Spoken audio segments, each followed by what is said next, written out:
Votes and proceedings.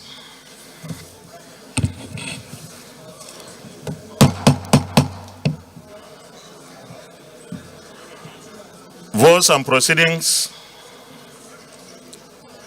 Page 2187. Page 2188. Page 2189. Page 2190. Page 2191. Page 2192. Page 2193. Page 2194. Page 2195. Page 2196. Page 2197. Page 2198. Page 2199. Page 2200. Page 2201. Page 2202. Page 2203. Page 2204. Page 2205. Page 2206. Page 2207. Page 2208. Page 2209. Page 2210. Page 2211. Page 2212. Page 2213. Page 2214. Page 2215. Page 2216. Page 2217. Page 2218. Page 2219. Page 2220. Page 2221. Page 2222. Page 2223. Page 2224. Page 2225. Page 2226. Page 2227. Page 2228. Page 2229. Page 2230. Page 2231. Page 2232. Page 2233. Page 2234. Page 2235. Page 2236. Page 2237. Page 2238. Page 2239. Page 2240. Page 2241. Page 2242. Page 2243. Page 2244. Page 2245. Page 2246.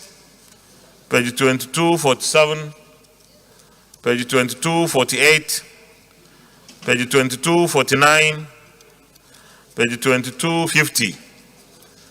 Page 2251. Page 2252. Page 2253. Page 2254. Page 2255.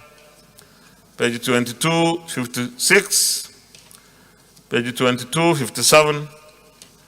Page 2258.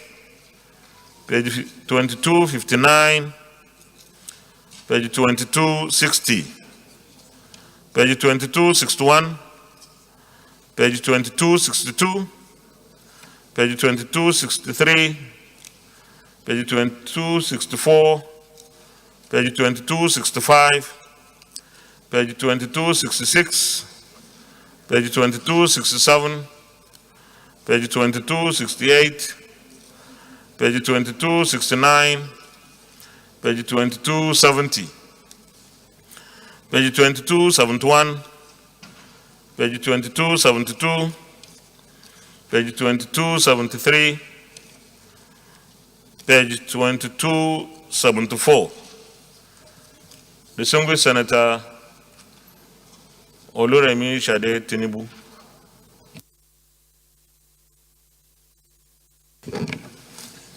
Thank you, Mr. President. My name is Oluremi Tinubu, representing Lagos Central Senatorial District. I rise to move the motion that the votes and proceedings of Tuesday, the 8th of June, 2020 be approved. I so move. Distinguished Senator Biodun Olujun.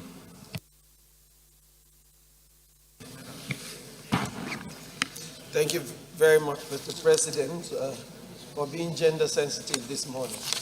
I rise to second the motion as moved by Senator Oluremi Tinubu. Thank you. Distinguished colleagues, those in favor of the motion that the votes and proceedings of Tuesday, 8 June 2021 be approved, say aye. Those against, say nay. The ayes have it. The votes and proceedings of Tuesday, 8 June 2021 is hereby approved. Thank you.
Distinguished colleagues,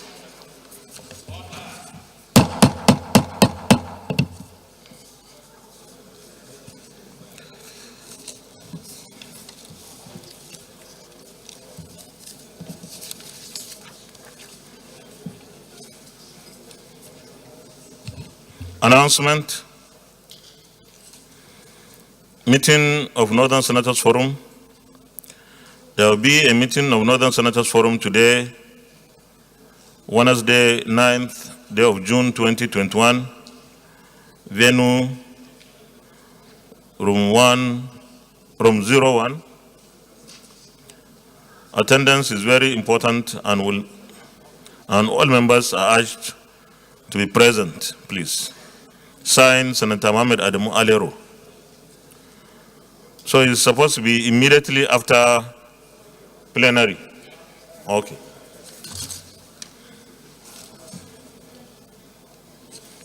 Petitions, Senator Ezenwa Onyewuchi.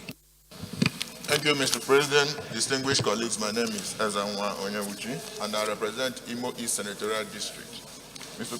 President, distinguished colleagues, I have a petition from one of my constituents, I.F. Aponye Esquire. He is writing on behalf of the family of Mr. Oguchi Onachukwu, who was gruesomely murdered by officers of the Nigerian Air Force. The petitioner states that on the 31st of May 2021, Mr. Oguchi Onachukwu was gunned down in front of his wife and 2 children by men of the Air Force at the Sam Mbakwe International Cargo Airport. He further states that Mr. Oguchi and his family had passed previous checkpoints with no incident, only to be stopped at the Air Force checkpoint and brutally murdered for no reason. The petitioner alleges that despite several reports to the Commissioner of Police and the Chief of Air Staff over the incident, the culprits are still at large and nothing has been done to provide relief in the light of the horrific experience and damaging effect to the wife, children, and family members. The petitioner is calling on the National Assembly to look into the matter and compel the Nigeria Police and the Nigeria Air Force to unravel those complicit in the heinous crime and bring them to book. The second petition is on a similar subject matter, and it is from Tobechi Chibu, petitioning against the extrajudicial murder of his younger brother, Mr. Joel Ezeribe Chibu. The petitioner believes that his brother was killed by officers of the Nigerian Army.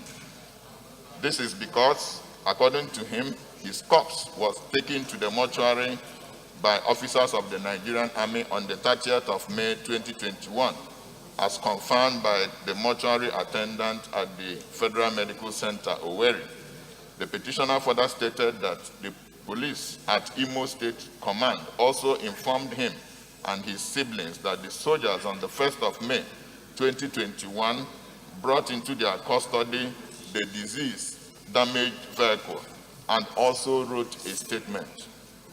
He is calling also on the National Assembly to help unravel the mystery surrounding the death of his brother.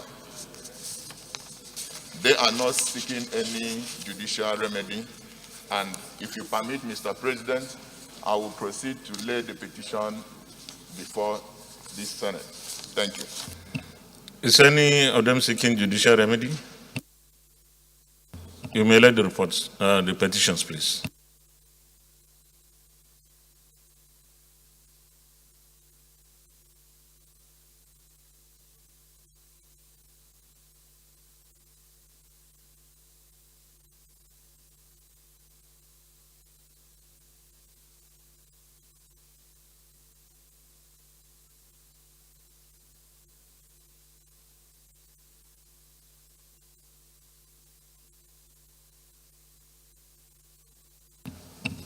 The petitions are referred to the Senate Committee on Ethics, Privileges, and Public Petitions report within 4 weeks. Any more petitions? Distinguished Senator Ayo Akin-Elure. Thank you, Mr. President. Distinguished colleagues, my name remains Senator Yoakin Elore, representing Ondo Central. Mr. President, presentation of petition not laid but referred to the Committee on Ethics from the Office of the President of the Senate. Mr. President, the Senate Committee on Ethics, Privileges and Public Petition, in line with Order 41 and 3, wishes to present to the Senate some petition yet to be laid from the Office of the President of the Senate in order to officially place the petition in the public domain through the floor of the Senate and for the votes and proceedings to capture the approval for referral. Mr. President, distinguished colleagues, please find below a summary of petition received from the Senate President Office for ease of reference. Number 1, Rex Oyekashi Izebu Esquire against Presidential Amnesty Program. Subject matter of the petition: criminal intimidation, criminal breach of trust, treachery, breach of peace, cruelty, unprecedented monumental injustice perpetrated on leaders of Orus of Peragba camp, Coco of Kolobi camp, Destiny Franco of Ziggy camp, Vuga Kondi of Diamond camp, and 148 other Niger Delta repentant militants after the federal government phase 3 disarmament exercise on the 20th of August 2011. Number 2, Tolu Babalayo Esquire against the management of National Center for Women Development. Petition against the management of National Center for Women Development for refusal to pay for contract executed upon satisfactory completion of contract and after receiving the contract sum from the Federation account through the Federal Ministry of Finance, Budget and National Planning.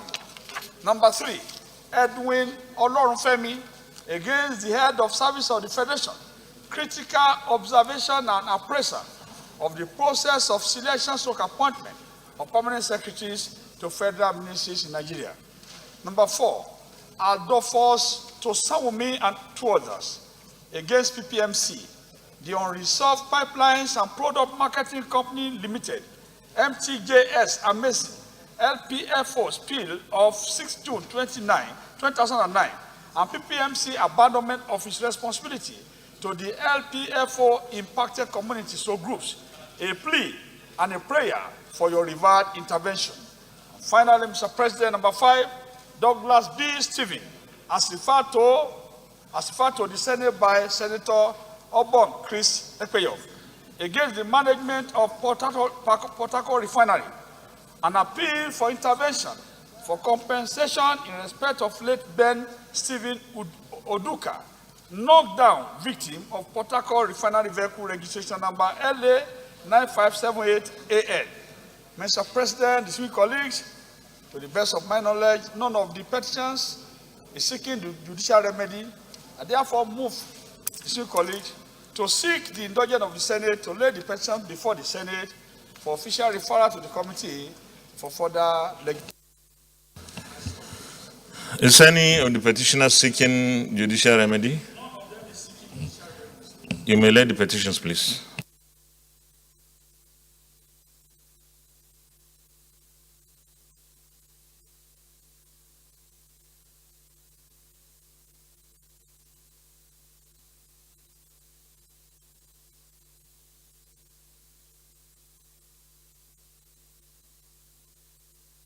The petitions are referred to the Senate Committee on Ethics, Privileges and Public Petitions to report back within 4 weeks.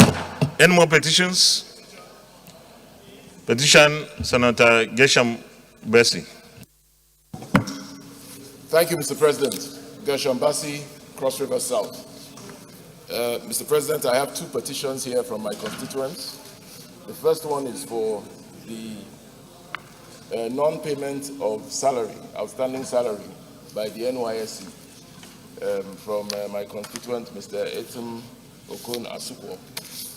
The second is regarding the death of Cornelius Raphael Wisdom in a speedboat accident. To my knowledge, none of these petitioners are seeking any judicial remedy. May I lay the petitions, sir? Is he seeking judicial remedy? Okay, you may lay the petitions, please.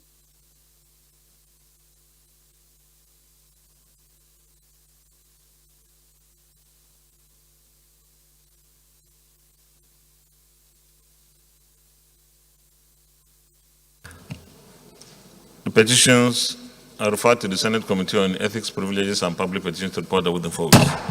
Any more petitions?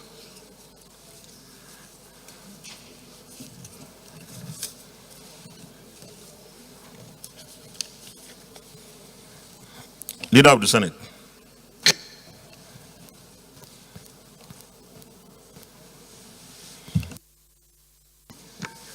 Mr. President, my highly respected and distinguished colleagues, the first business of the day is the presentation of an executive bill standing in my name on the harmonized retirement age for teachers in Nigeria Bill 2021 SB 743. Mr. President, you may wish to invite the Clerk of the Senate to read the short title of the bill. Clerk of the Senate. Mr. President, distinguished senators, harmonized retirement age for teachers in Nigeria Bill 2021 SB 743, first reading. Harmonized retirement age for teachers in Nigeria Bill 2021 SB 743, first reading taken. Leader of the Senate. Mr. President, my highly respected and distinguished colleagues, the second business of the day is the presentation of a bill standing in the name of distinguished Senator Aishatu Dahiru Ahmed on the Penal Code, Northern Nigeria Act, Cap P3, Laws of the Federation of Nigeria 2004, Amendment Bill 2021. Mr. President, you may wish to invite the Clerk of the Senate to read the short title of the bill. Clerk of the Senate. Mr. President, distinguished senators, Penal Code, Northern Nigeria Act, Cap P3, LFN 2004 Amendment Bill 2021, SB 740, first reading. Penal Code, Northern Nigeria Act, Cap P3, LFN 2004 Amendment Bill 2021, SB 740, first reading taken. Leader of the Senate. Mr. President, my highly respected and distinguished colleagues, the third business of the day is the presentation of a bill standing in the name of distinguished Senator Sadiq Suleiman Umar on the Chartered Institute of Electronic and Electrical Engineering of Nigeria Establishment Bill 2021. Mr. President, you may wish to invite the Clerk of the Senate to read the short title of the bill. Clerk of the Senate. Mr. President, distinguished senators, Chartered Institute of Electronic and Electrical Engineering of Nigeria Establishment Bill 2021, SB 741, first reading. Chartered Institute of Electronic and Electrical Engineering of Nigeria Establishment Bill 2021, SB 741, first reading taken. Leader of the Senate. Mr. President, my highly respected and distinguished colleagues, the fourth business of the day is the presentation of a bill standing in the name of distinguished Senator Patrick Ayo Akinyelure on the Federal University of Agriculture, Akura Establishment Bill 2021. Mr. President, you may wish to invite the Clerk of the Senate to read the short title of the bill. Clerk of the Senate. Mr. President, distinguished senators, Federal University of Agriculture, Akura Establishment Bill 2021, SB 744, first reading. Federal University of Agriculture, Akure Establishment Bill 2021, SB 744, first reading taken. Leader of the Senate. Mr. President, my highly respected and distinguished colleagues, the fifth business of the day is the presentation of a bill standing in the name of distinguished Senator Mukhai Alede Tumbo Abiru on the Federal High Court Act Amendment Bill 2021. Mr. President, you may wish to invite the Clerk of the Senate to read the short title of the bill. Clerk of the Senate. Mr. President, distinguished senators, Federal High Court Act Amendment Bill 2021, SB 745, first reading. Federal High Court Act Amendment Bill 2021, SB 745, first reading taken. Leader of the Senate. Mr. President, my highly respected and distinguished colleagues, The first order of the day is a motion requesting the Senate to consider the request of Mr. President, Commander-in-Chief, for the confirmation of the nomination of the following persons for appointment as commissioners of the Independent National Electoral Commission, INEC, in accordance with paragraph 14 of Part 1F of the third schedule of the 1999 Constitution as amended of the Federal Republic of Nigeria. Number 1, Professor Mohammed Sani Kalla, Commissioner from Katsina State. Number 2, Loretta Onochi, Commissioner from Delta State. Number 3, Professor Kulle Cornelius Ajayi, Commissioner from Ekiti State. Number 4, Saidu Abur Ahmed, MNI, Commissioner from Jigawa State. Number 5, Professor Sani Muhammad Adam, Commissioner, North Central. And number 6, Dr. Baba Bila, Commissioner from the Northeast. Mr. President, distinguished colleagues, the purpose of this motion on the order paper is for the request of Mr. President, Commander-in-Chief, to be referred to the appropriate committee for further legislative action. I so move. Minority Leader. Thank you, Mr. President. My name is Enyinnaya Baribe. I represent Abia South. Mr. President, in seconding this motion, let me point out that our people say, "No agafe mkpa, mo abia ba mmadụ." It's not when we have passed the evil forest that the demon will still catch us. Mr. President, in seconding this motion, we had dealt with the matter of the nomination of Loretta Onochie. So we feel surprised that the same name has resurfaced, no longer as a national commissioner, but now as a Delta State commissioner. Mr. President, reluctantly, I second the motion that these nominations be referred to the relevant committee for action, and we shall meet in Philippi. Thank you very much, Minority Leader. But before I put the question, let me clarify an issue. The nominees are not state resident electoral commissioners. They are national commissioners. And there was no change of request. So they are not resident electoral commissioners. I think we need to clear that air. And thank you very much for seconding.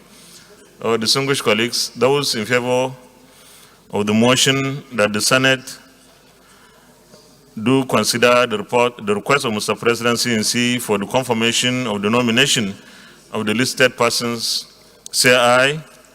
Those against, say nay. The ayes have it. And the request of Mr. President CNC is referred to the Committee on INEC to report back within 2 weeks. Thank you very much. Leader of the Senate.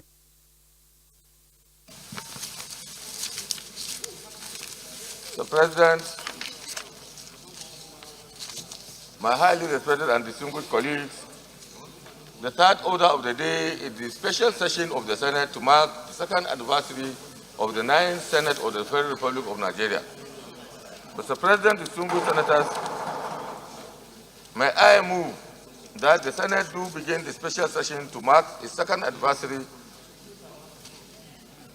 by moving a motion that this Senate do conduct itself and prepare itself to begin this special session.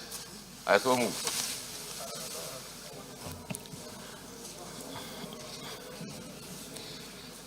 Minority Leader. Mr. President, I so second. Distinguished colleagues, those in favor of the motion say aye. Those against say nay. The ayes have it. Distinguished colleagues, I have a short speech to read before we start the deliberations on our second year anniversary. My distinguished colleagues, this will be the last plenary session that will hold in the first half of the life of this 9th Assembly or 9th Senate. On Friday, June 11, we'll be marking the second anniversary of our inauguration in this hallowed chamber. This special session is therefore an occasion for us to assess our parliamentary service delivery to the people of Nigeria, our country, in the last 2 years. In other words, it is an appropriate step to have a midterm review of how we deployed legislative interventions to enhance good governance in our country. Distinguished colleagues, this is also an occasion that gives us the opportunity to review our legislative agenda to reflect the new challenges and issues of the moment that have arisen in our country in the last 2 years. This occasion is also an avenue to redefine our strategies on how to carry out our effective oversight on the executive arm of government. And of course, our committees have been doing a good job in the oversight of the MDS, but we should be able to identify the ways and means of improving this oversight activities, which is a major pillar of our tasks and mandate as senators.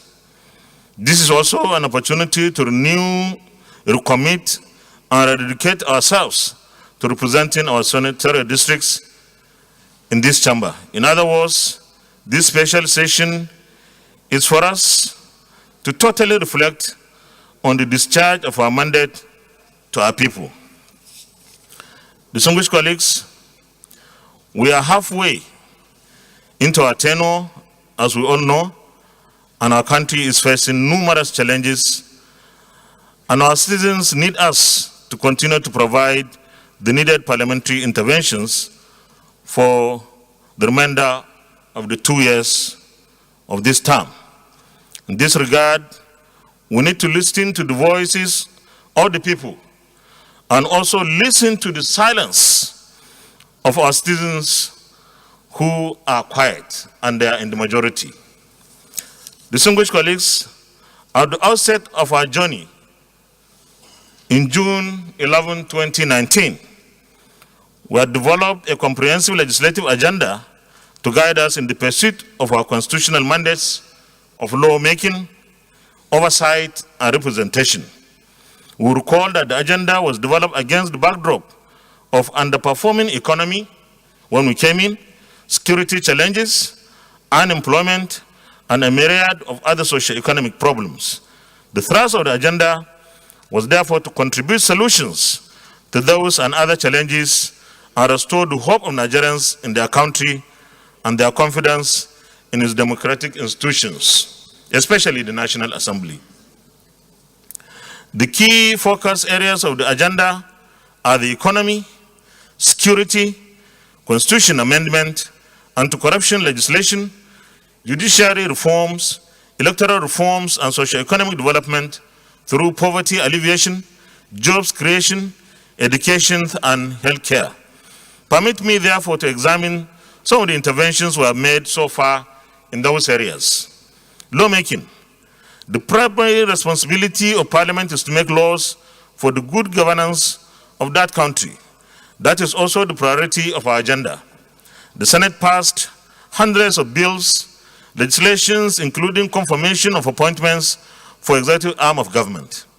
About 742 bills were introduced during the 2 sessions of the Assembly, of which 58 have been passed.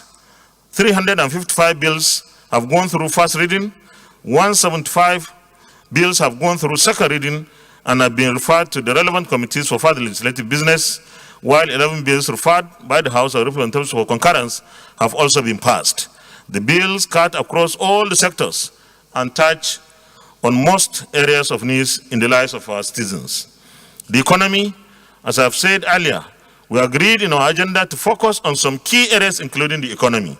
One of our most significant interventions in this sector is the restoration of the national annual budget to the January to December cycle. This measure has made the nation's fiscal plans more predictable and boosted the confidence of local and foreign investors in our economy. It is noteworthy that for the first time under the Fourth Republic, the budget achieved 100% implementation level last year, the 2020 budget. The restoration was achieved in partnership with our colleagues in the House of Representatives and with the cooperation and commitment of the executive arm of government. And it signaled the possibilities in our country when all stakeholders are working together. Also noteworthy is the passage of the Deep Offshore and Inland Basin Production Sharing Contracts Act, CAP, D3 LFN 2004 Amendment Bill 2009. We passed this very important law to increase Nigeria's share of revenue from its crude oil. In other laws that we passed are having significant impacts on the economy include the Finance Bill 2019, Nigeria Tax and Fiscal Law, SB 140, which amended 7 existing tax laws. In our legislative agenda, we had also promised to create a legal environment conducive for ease of doing business. We kept this promise by passing the Companies and Allied Matters Act, CAP C20 LFN 2004, Repeal and Reenactment Bill 2019, SB 270.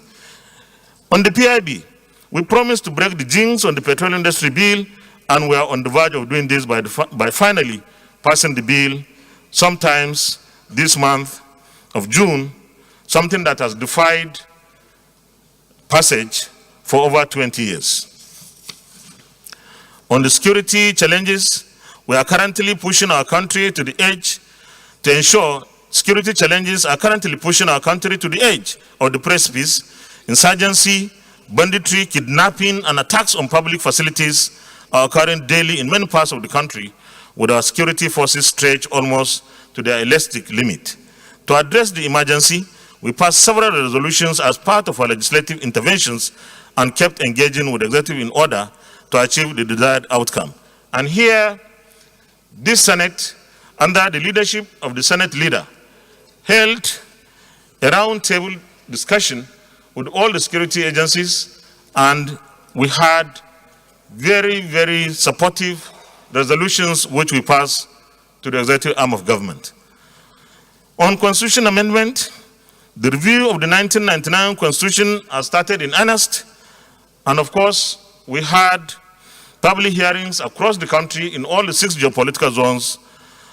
In this respect, our Committee on the Constitution Review, having done the public hearings across the 6 geopolitical zones and also holding the national public hearing, is working assiduously on putting the report for this Senate to consider.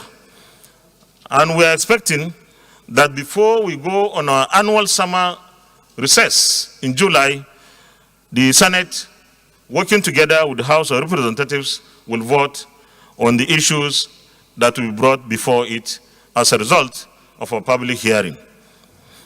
It is in line with the desire of our people to provide opportunities for Nigerians to express their views on issues that they feel very strongly about, that when we are able to consider those reports, we should be able to see areas of consensus and vote accordingly to ensure that we make governance better, that we make the Nigerian life secured and the property protected. On the electoral reform, our electoral process has shown remarkable improvement in the Fourth Republic since 1999, with the cycle now virtually stable. In 2023, we shall have the 7th regular cycle of general elections, the longest duration in the history of our nation. Despite the progress, gaps and inadequacies have been identified in the process. The electoral reform bill will seek to address these gaps, and we have committed ourselves to passing the bill before we go on our annual summer recess also. Our committee on INEC has done a tremendous job, and they work together with their counterpart in the House of Representatives to ensure that we are on the same page. On anti-corruption, the fight against corruption is critical to the progress of Nigeria and is a key point in the agenda of the All Progressives Congress led federal government. The All Progressives Congress led federal government of President Muhammadu Buhari. As part of our commitment to the success of the fight, we passed the Chartered Institute of Forensic Investigative Professionals of Nigeria to boost institutional capacity for fighting corruption in Nigeria. We believe that the new institute will provide the kind of services that can nip corruption in the bud in both the public and private sectors. We had earlier passed the Public Procurement Act 2007 Amendment Bill 2019 and the Public Procurement Act 2007 Amendment Bill SB 158, also to block the avenues for corruption in the procurement process by the MDAs. One of the developments we did not foresee at the inception of the 9th Assembly was the outbreak of the COVID-19 pandemic. The disease caught the entire world by surprise and wreaked havoc on economies, large and small. Thanks to the unity of purpose in this chamber and the National Assembly at large. However, we are able to provide the necessary intervention in support of the efforts of the executive arm to combat the virus. And we will hear from our committee chairman on health and other senators. To help the nation cope with health emergency and its dire economic consequences, we promptly revised the budget which we had passed earlier in the previous December. Distinguished colleagues, permit me to conclude these remarks by expressing my profound gratitude to you all, my distinguished colleagues, for the support and cooperation that you have graciously given to the leadership of the Senate over the past 2 years. This has been one of the most peaceful, stable, focused, and productive Senate, and the credit goes to you all. You have always risen above partisan interest to stand firm for the unity, peace, progress, and development of our beloved country. I urge us all to continue in the same spirit so that we can keep the 9th Assembly or Senate on its glorious course. Distinguished colleagues, I also want to commend the clerk of the Senate and the Secretariat for providing the support services necessary for us to function here. Similarly, I want to thank the Senate Press Corps, our friends, for providing valuable media coverage for our activities. You have been very professional, patriotic, and you are worthy partners. In conclusion, let me also thank our colleagues in the House of Representatives who have always been on the same page with us working for this great country. I want to also thank Nigerians for the support and understanding in the last 2 years. We cherish your constructive criticisms and call to order. As the representatives of our people, we must continue to engage and provide veritable platform for citizen participation in legislation in particular and governance in general. Thank you for listening. God bless the Federal Republic of Nigeria. Thank you very much. Leader of the Senate. Mr. President, my highly respected and distinguished colleagues. Mr. President, I thank you for your opening speech. You have covered a lot of the grounds that need to be covered. Therefore, all I'm here to do is to reiterate some of the issues that you have read. Mr. President, my highly respected and distinguished colleagues, today for us, this is a historic day which marks our second anniversary.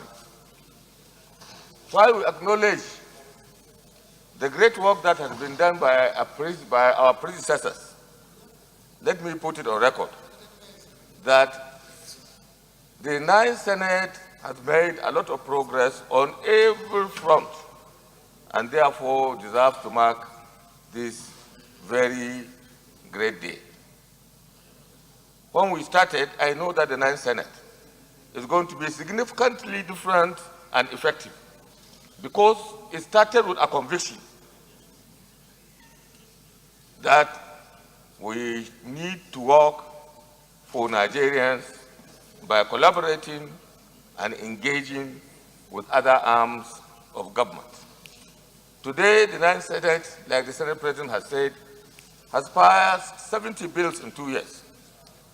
For us, it's not just the number, but the quality of the bills that we have passed. The President has reeled out the total number of bills that have been passed, but I dare add again that we have introduced about 745 of them. We passed 70, and various other bills are in the pipeline for consideration. We passed 250 motions and resolutions, received 221 petitions which are under consideration, and the motions and resolutions that we have are classified in as follows. Our motions on security alone are 67. On the economy, we have about 106. On health issues, we have 16. On education, we have 10. And I know that before we go on, this number is going to increase. Like I said, it's not really the number that matters, but the quality. This is why we have paid more attention to the laws that give our people opportunity to prosper and create a level ground for them to explore their potential. I sincerely congratulate every one of us for putting in the hard work to ensure that we pass these bills. We have taken the toughest bills and challenges affecting the unity of this country, the welfare and security of our people, in order to create the necessary platform for a greater Nigerian economy and society. The President has reeled out some of these important bills, like the Deep Offshore Inland Protection Sharing Contract Bill, the Nigerian Railway Bill, the Company and Allied Matters Act, the National Transport Commission, the Finance Bill, which is now an act, the AMCON Act, Police Trust Fund, Public Procurement Act, Banking and Other Financial Institutions Act, and many others. All these are in order to ensure the economic security and reform that we need for this country to prosper. The 9th Senate had given its full attention to the challenges, particularly the issue of insecurity in the country in the last 2 years, often making direct and decisive intervention to strengthen the national security architecture and to bring succor to all Nigerians. As a countermeasure to an increasing spate of killings, kidnappings, and other acts of criminality, the 9th Senate has passed 69 resolutions that will have direct bearing on the security of lives and property of Nigerians. In line with the power of oversight, the 9th Senate has interfered on many occasions with security chiefs to seek out enduring solutions to the problems of insecurity. Some of these engagements direct at the committee level or at the leadership level. We have undertaken this to ensure that the security of this country is not taken for granted. Order. Having regard to the enormous role and importance of the Nigerian police in maintaining law and order in our community, the 9th Senate has passed and initiated bills dealing with the police, with much emphasis of removing and improving the welfare of the police officers. The 9th Senate therefore passed the Police Trust Fund Bill to enhance the effectiveness of the rank and file in the discharge of their security duties, and also working on the Armed Forces Trust Fund to cater for our military personnel. The 9th Senate is concerned with the escalation of violence across the country and suspended plenary for all important security summits that was referred to by Mr. President. Among the outcome of the Senate were many resolutions, including the immediate and comprehensive review of the nation's security architecture. On the economy front, the 9th Senate in its 2 years of existence based itself on the search for corrective measures that will put the economy on sound footing and engage the effectiveness of our industry, financiers, and investors. It considered and passed the Deep Offshore Industry Bill, like I said, the Move Up Fund, the Economic Finance Bill that we passed, which will review the different tax laws in order to harmonize and to ensure the economy generates the revenue that is required for development. For a vibrant economy, the 9th Senate resolved to pass the Petroleum Industry Bill, which is ready for consideration of the Committee of the Whole. Immediately we resume from our end of session break. The PIB Home passed will modernize and overhaul the laws governing the industry to make for more cohesive and conducive business environment for the petroleum industry. The bill sought to create entirely new regulatory and institutional regime for the oil and gas industry. Mr. President, my highly respected colleagues, the 9th Senate, keeping with our legislative agenda in ensuring the diversification of the economy, the 9th Senate, through our Committees of Agriculture, Rural Development and Mineral Minerals, also worked on the ways and means of creating an economy that is diversified away from dependence on oil. It also considered and passed Agriculture Development Fund and the Nigerian Food Reserve Agency Bill, while the Nigerian Mineral Development Corporation and Steel Development Company, the Soil Mineral Producing Areas Development Commission, and Soil Mineral Development Bank are at different stages of consideration. Mr. President, distinguished colleagues, the 9th Senate, in our collective resolve to restore confidence in Nigerians in the art of governance and to provide the necessary legislative framework, and realign the budget cycle that the President has said.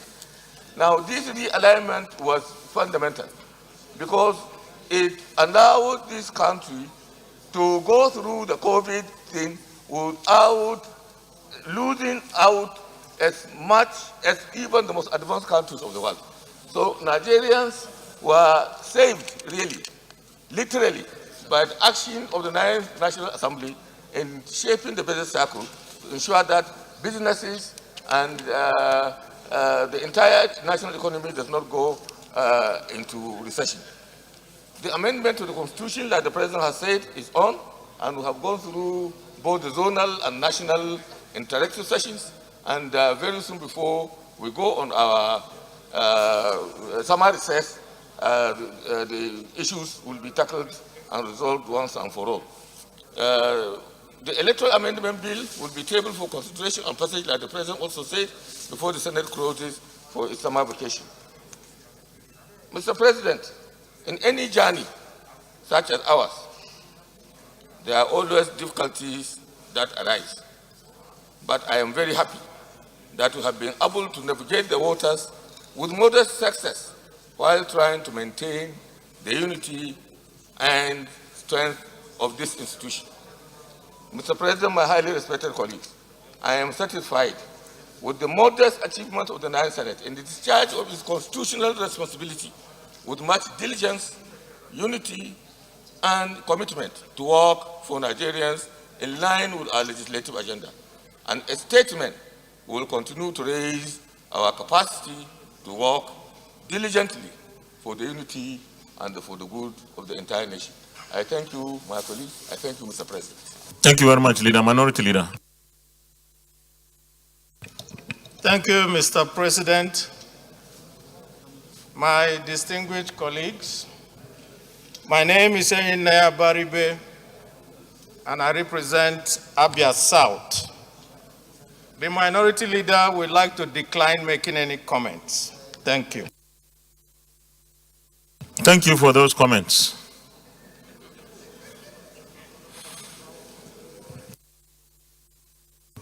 The DSP, do you want to say something? Okay. The Chief Whip. The Deputy Leader.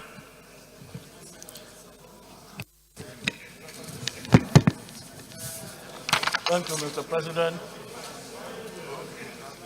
My distinguished colleagues, I will not decline making a statement at this time because this is an opportunity for me to raise a number of issues. First of all, let me appreciate the Senate President.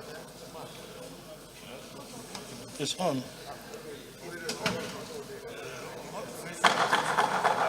Sorry? You are not facing the mic. Oh, okay.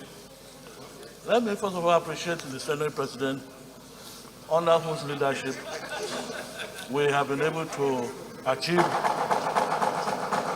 the modest progress we have made so far. Your style of leadership, transparency, integrity has been the driving force for this achievement. You have enumerated the legislative achievements under our legislative agenda, and I want to say we have made so much tremendous progress. However, we need to do more.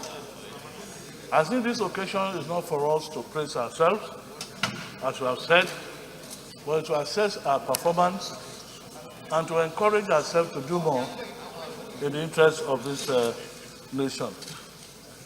Mr. President, distinguished colleagues, in the course of achieving these objectives and goals of our legislative agenda, certain summits were carried out in some strategic areas like power, agriculture, defense, security. Unfortunately, Mr. President, the executive summaries of these summits were not available to members of Senate.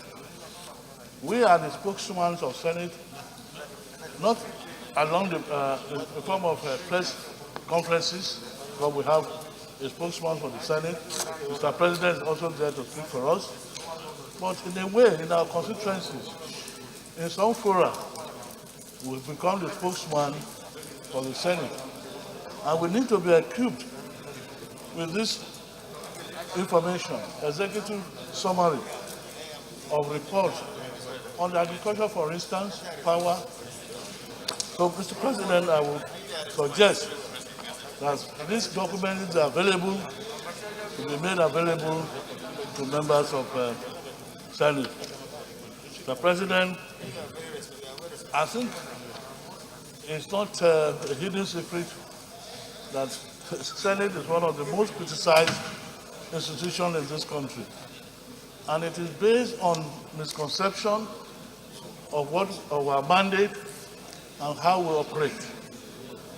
I want to suggest, Mr. President, that once in a while, maybe once in a quarter, we should have an open house meeting with some critical sectors of the public, like the Bar Association, like the Nigerian Union of Journalists, so that we can have an interaction. They can ask questions that are, very important to understanding how we work and what we stand for. It is not Senate against the public. We are representing the public. We are representing various constituencies. And so it is good for us to have opportunity to interact with these critical sectors, for them to understand us more, because we are all working in the interest of this country. Mr. President, this is my modest contribution. Again, let me appreciate your style of leadership in driving the achievement we've had so far. Thank you, Mr. President. Deputy Chief Whip. Thank you, Mr. President, distinguished colleagues. I'm Aliu Sabi Abdullahi. I represent Niger North Senatorial District. I'm from Niger State. Mr. President, let me join you and others who have spoken in congratulating our very distinguished colleagues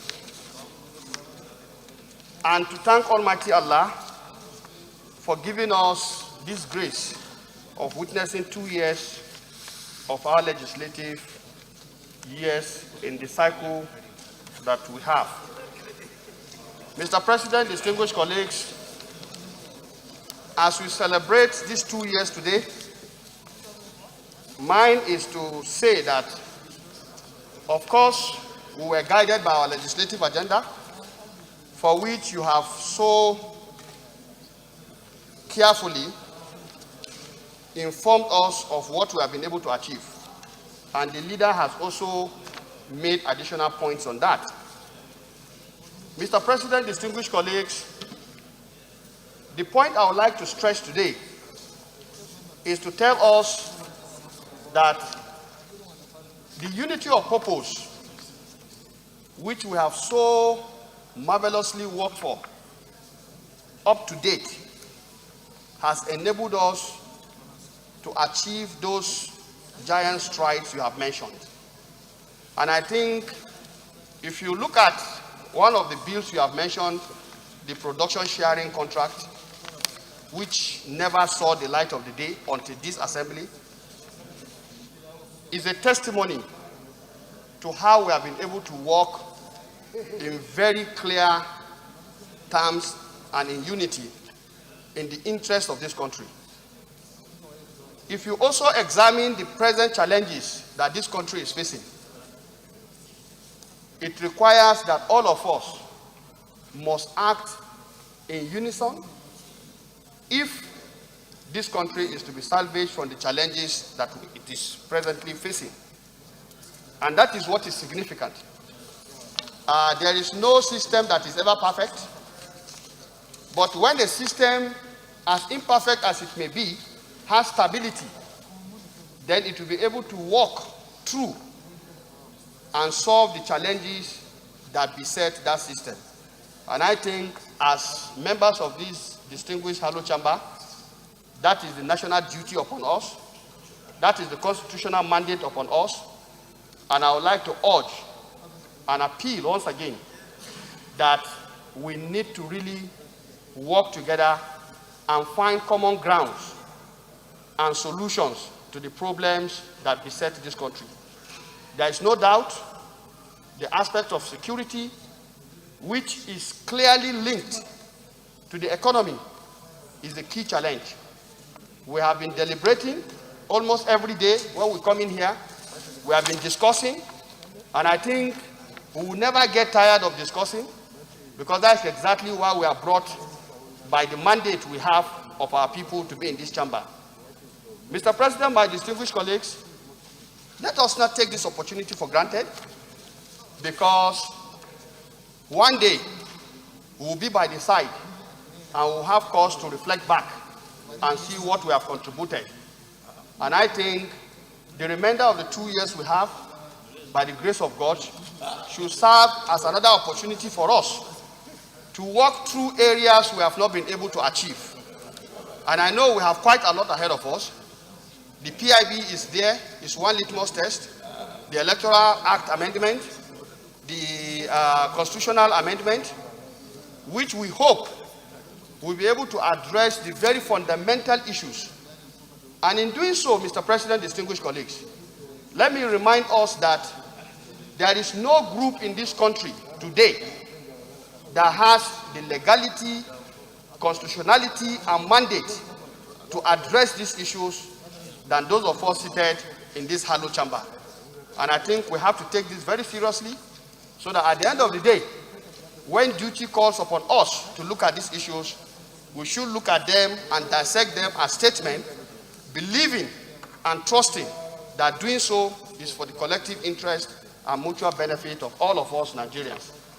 I believe very strongly that is the terms we should be working with. With these few comments, I once again want to say congratulations to all of us as we look forward to 2 more years of very strong, positive legislative action. Thank you. I so submit. Thank you, distinguished colleagues. We have to time ourselves. Is it okay we allocate 3 minutes per intervention? Is 3 minutes okay? It's too much. How many minutes? 2 minutes. Okay, the average is 3 minutes. Chief Whip, please, you keep to the time. Distinguished Senator Mohamed Adamalero.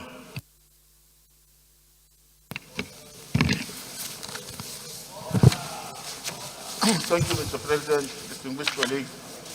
I remain Mohamed Adamalero, representing Kemi Central.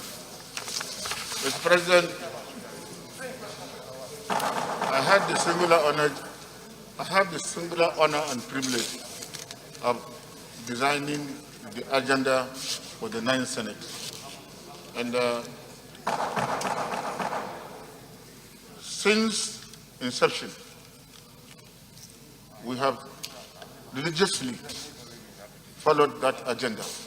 I have been following the proceedings of the Senate, the bills we pass, the debates that we normally have, and it's all geared towards achieving the agenda we designed for the 9th Senate. First and foremost, Mr. President, we were able to restore the budget cycle from January to December. This has made the business more predictable. Investors have more confidence in coming to Nigeria and invest than before, when nobody knows the time the budget will be passed and nobody knows the time it will end. Now it is quite predictable, and both the executive and the legislature work together to achieve this. So I will say congratulations to the National Assembly and congratulations to also the executive arm of government. Mr. President, having said this, let me also comment on the constitutional amendment. We started on a very clean slate by inaugurating the committee comprising members from different geopolitical zones. And in doing so, we were also able to have several meetings.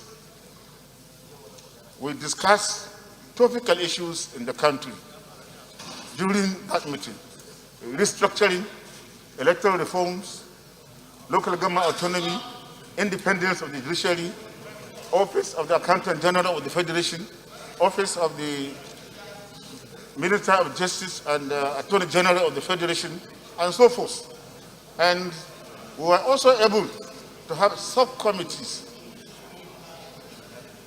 for each geopolitical zones, 2 committees for each geopolitical zone to discuss the constitutional amendment. A lot of submissions were made, a lot of presentations were made at the various subcommittees, and in addition to that, we came to here in Abuja and we had public hearing on the constitutional amendment, and it was a summation of what happened at the zonal levels. And I would say that if we go through that very well, Mr. President, we will be able to resolve so many challenges that are currently bedeviling this country. Mr. President, we have not reached where we want to reach. Distinguished colleagues, please, we shouldn't stand on the aisle.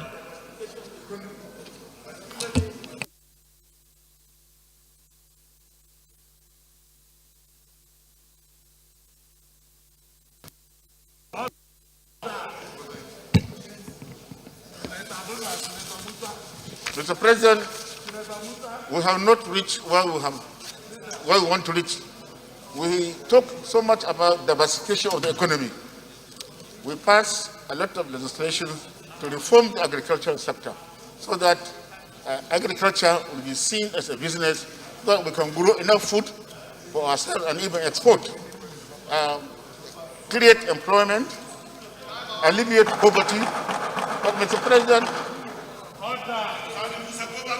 on the issue of security, I know so much has been done about security challenges, but Mr. President, again, here, Nigerians are expecting a lot from us.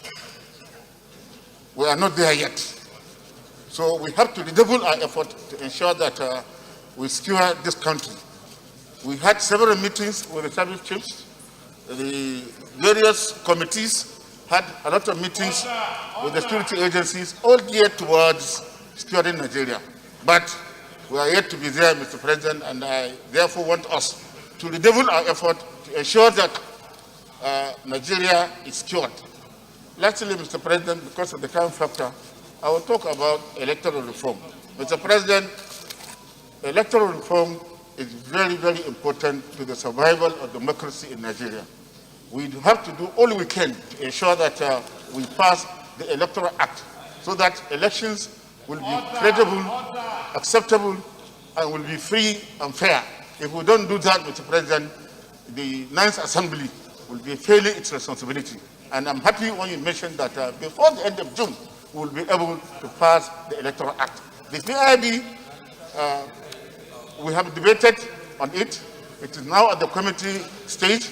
We hope that before we go on the summer break, we will be able to also pass the petroleum industry bill, which is also critical to the survival of our economy.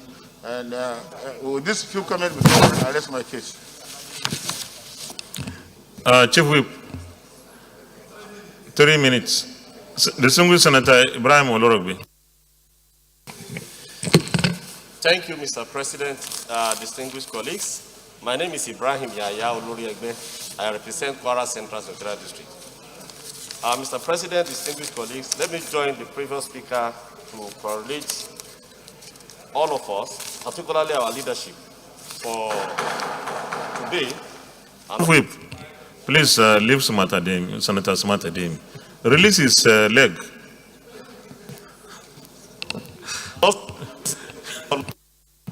For making us to witness today. Mr. President, my focus of intervention in this debate will be just like you stated in your opening speech, in your remark, to review what we have been able to do as legislator in the last 2 years as far as the health sector is concerned. This becomes important and necessary because 15 months out of these 24 months has been a change world for everybody in this planet where we are. With the pandemic that started just barely 7 months when we came into office. It was reported in January, and in Nigeria for the first time on February 28, we had a case. This has been a defining moment for all of us, and particularly for us as legislators. But Mr. President, I'm pleased to say that we have done quite well as a country, and as legislators we have contributed to what we have achieved. And as they said, statistics don't lie. Mr. President, so far in the last 15 months, Nigeria has reported only about 167,000 cases of COVID-19. This is less than 0.01 of our population. If you compare our country's size, we compare our level of health infrastructures and so on, we have been able to do well to contain and maintain this. Yes, it is not good to have even one death, but we could proudly say that based on the various interventions, Nigeria only recorded about 2,117 deaths so far in the last 15 months. This is about 1.26%, what we call mortality rate. This is very small compared to what happened in many other countries. So also are other statistics. Mr. President, but what is our intervention? We have used our functions as legislator of legislation, oversight, and representation to effectively provide necessary intervention to our country. Mr. President, based on our intervention, when this pandemic came on board, this country had only 2 laboratories that can test COVID-19. As we speak now, based on legislation that we made through appropriation, we have public sector more than 100 laboratories. In every state of the country, every federal institution now has a molecular testing lab. In addition to that, NCDC has at least 2 testing labs per geopolitical zone. Mr. President, the main form of treatment for this disease was isolation. Mr. President, you will recall one of your interventions earlier is that in Abuja here, when this disease started, there was no even isolation center. But as we speak now, every state in this country has at least a 30-bed isolation center in addition to the mega isolation centers that have been built. In which case, today, if we have similar diseases... Distinguished Miranda, please. We have intervened in the health sector. We have done very well in our legislative agenda, particularly expanding affordable health care. This Senate passed the National Health Insurance Agency Act. This Senate was able to move basic health care provision fund to statutory allocation.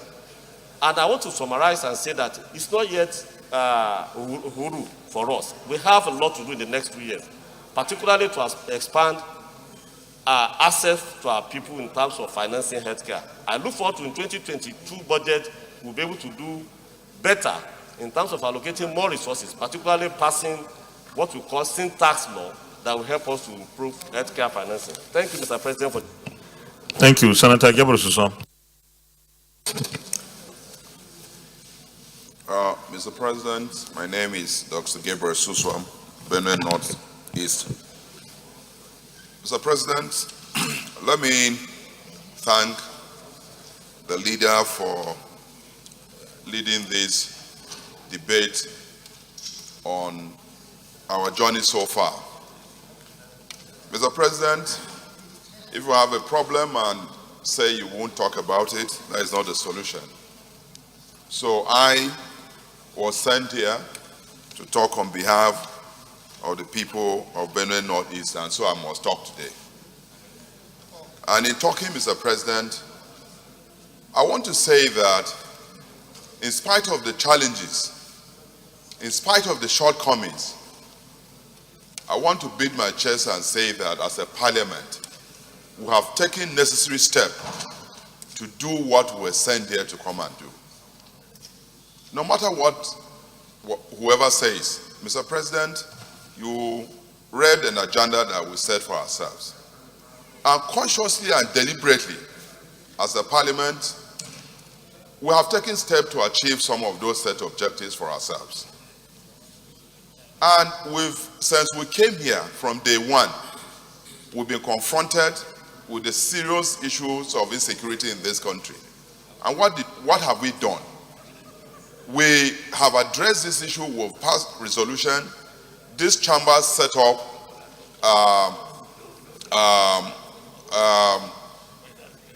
we set up a committee headed by the leader of the Senate, and far-reaching resolutions were passed by these chambers that were sent to the executive. The fact that those actions were not taken, or rather the resolution were not implemented, is not our fault. We find ourselves in a situation where we are doing what is right for the country and for Nigerians, and the executives are refusing to implement it, and we must talk about it, Mr. President. That is not to say that we've not performed. We have. Like you've said, I've been in the House of Representatives before for a very long period of time. The issue of budget cycle from January to December was looking like a mirage. But when we came here and promised Nigerians that we were going to do that, we've been doing it for the past 2 years. That is no mean achievement.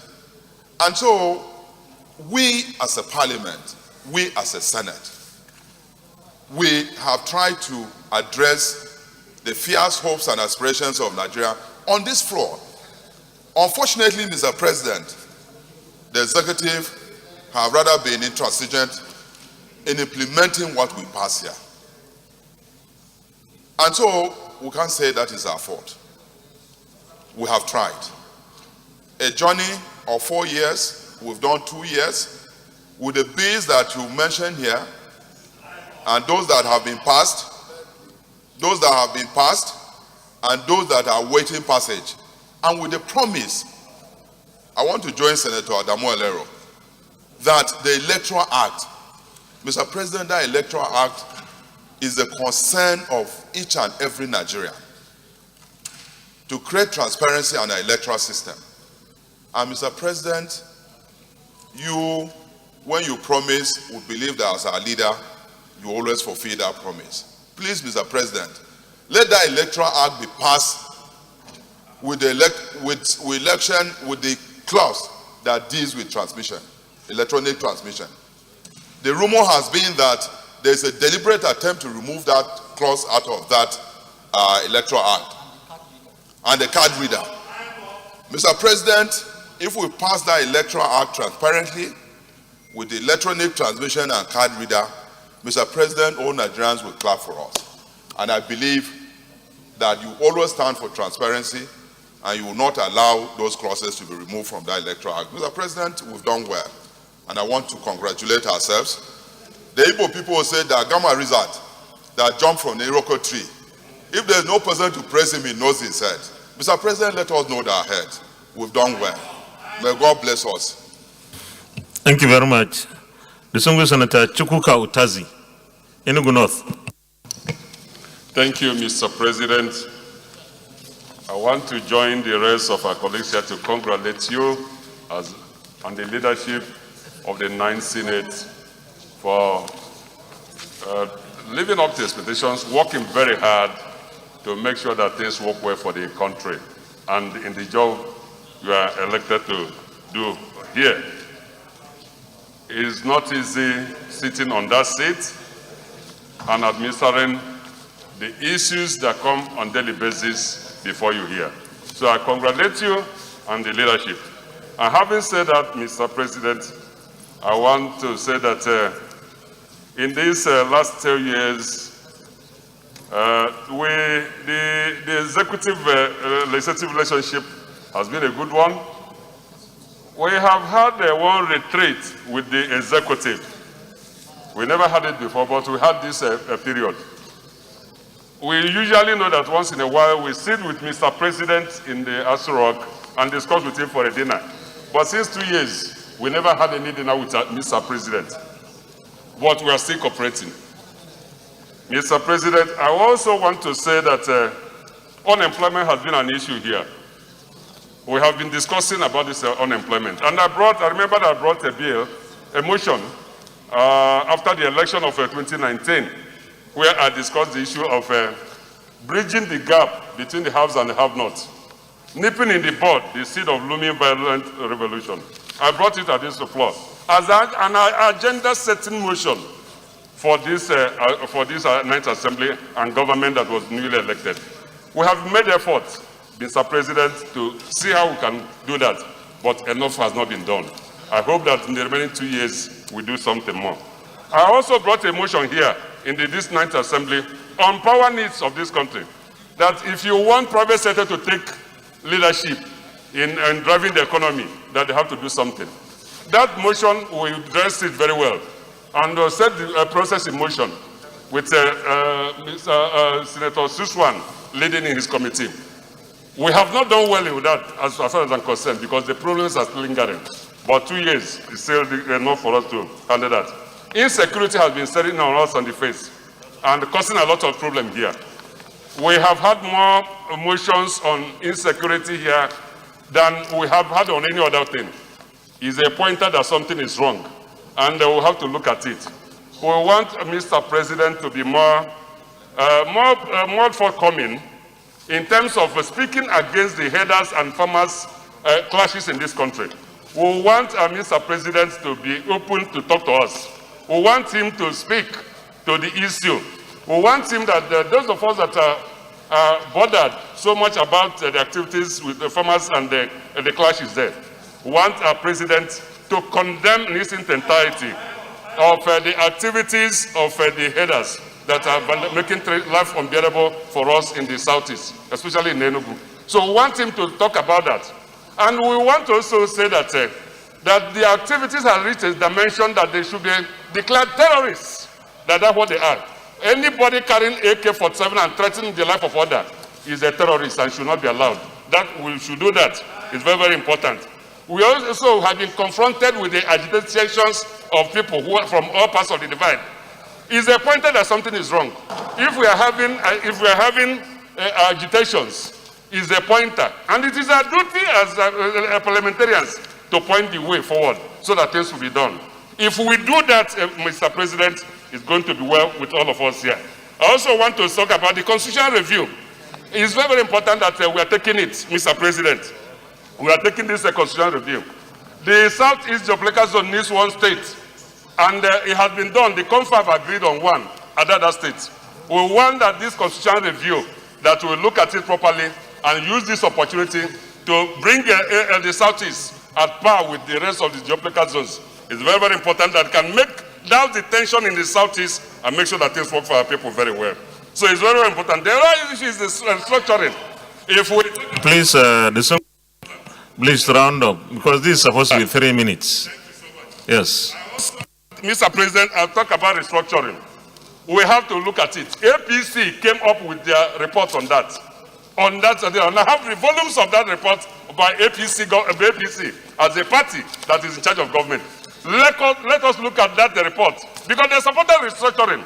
Let restructuring be part of this constitution. You do that detention.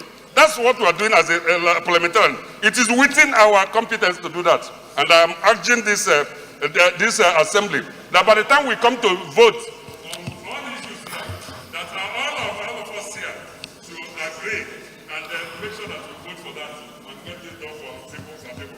State police is Distinguished, please. We have our colleagues waiting. Please, let's be fair to each other. Okay.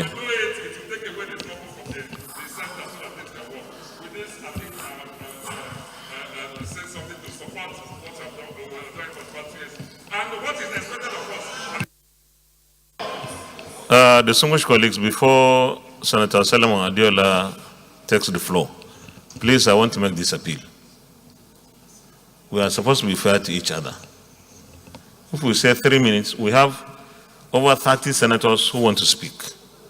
And if we go on everybody speaking for undetermined length of time, we may end up denying some of our colleagues the opportunity to speak.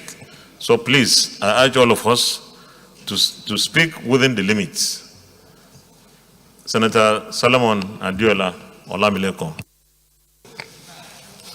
Sorry, please. Thank you, Mr. President. Very distinguished colleague, Adiola Solomon Olamileko, representing Lagos West Senatorial District in the Senate of Federal Republic. Mr. President, distinguished colleague, let me join you to congratulate you and congratulate the entire 108 senators of the Federal Republic of Nigeria on our second year anniversary. Mr. President, very distinguished colleague, for those that are no more, that we started together, it is my prayer that God in His infinite mercy will continue to grant their family the grace, the gratitude to bear the irreplaceable loss. And for those that have just joined us, once more, I welcome them to the Senate. Mr. President, I strongly believe that the last 2 years of the Senate of the Federal Republic, the 9th Senate, we have not done badly. I will start with the economy. Mr. President, for 2 consecutive times, this country economy went into recession. The first was during the oil prices, where the prices were just falling flat. And the second was during the pandemic. And for these 2 occasions, this Senate rise to the occasion. This Senate come to the aid of the Nigerian economy by intervening through prompt passage of the budget, by returning the budget calendar between January and December. Not only that, this Senate also rise to the occasion by giving 500 billion COVID-19 intervention fund. All of this is to aid to boost the economy, to take the economic out of recession. And as we speak today, Nigerian economy is out of recession. Mr. President, on the issue of the budget cycle, many of my colleagues, your speech, the Senate leader has spoken about it. But the uniqueness about this particular process is the ability that we have succeeded in regulating the Nigerian economy. Time in the past, where we have budget to be passed 6 months into the previous year. But by that singular action of returning the budget calendar from January to December, we have succeeded in repositioning the economy of this country. And it's very unique. Mr. President, on the issue of the security, yes, it is a challenging time for us as a nation. There is security challenges everywhere. But this Senate has taken a bold step in that direction by organizing a security summit and coming out with a position paper, which we believe that at any point in time, when the executive are ready to look into this report, solutions to the security challenges of this country are contained in that report, and it will be of great usefulness to the Nigerian government. Mr. President, we have also come to the aid of this nation in the area of ease of doing business, in the area of repositioning the banking sector, and we have succeeded in passing the Company and Allied Matters Act as amended by the Senate. And as well, we have also succeeded in passing the Banking and Other Financial Institutions Act. These are 2 major bills that have not only we continue to be remembered for what this nice Senate has done. The INEC is in the pipeline, the PIB is to be concluded, and we can still count those 2 bills, if passed before we go on recess, as part of our second year anniversary bill that was passed by the Senate. And these are no small mean feats that we have achieved as a night Senate.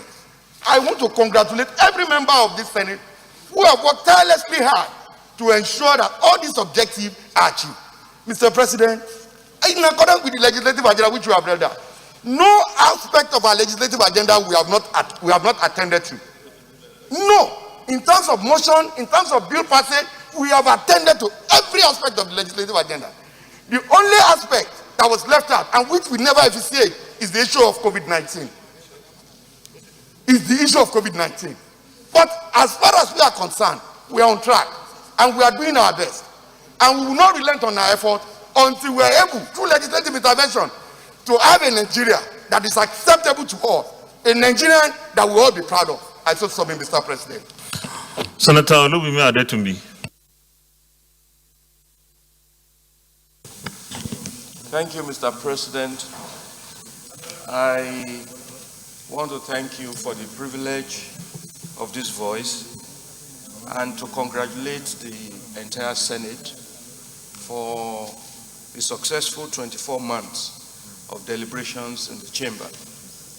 The achievements of the 9th Senate is very evident, and it has been eloquently enumerated by previous speakers. And I'm not going to indulge in any repetition, but I'm going to underscore that there's a huge public expectation on the ongoing constitutional amendment process.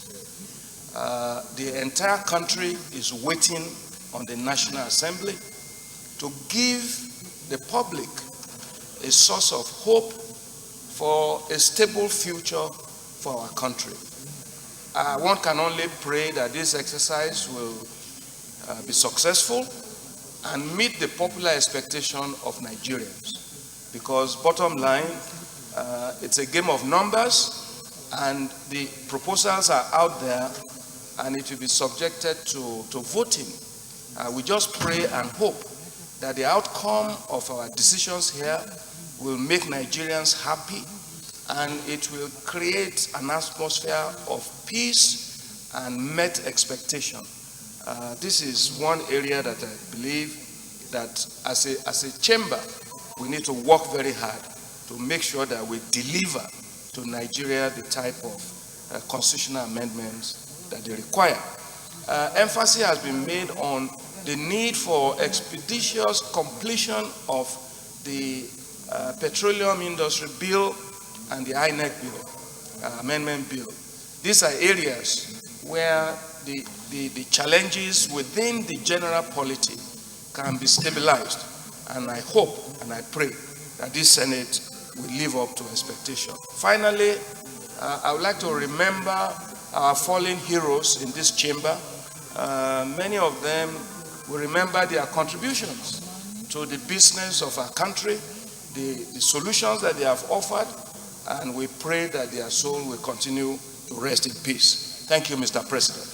Thank you very much. Senator Bikula Amosu. Thank you, Mr. President.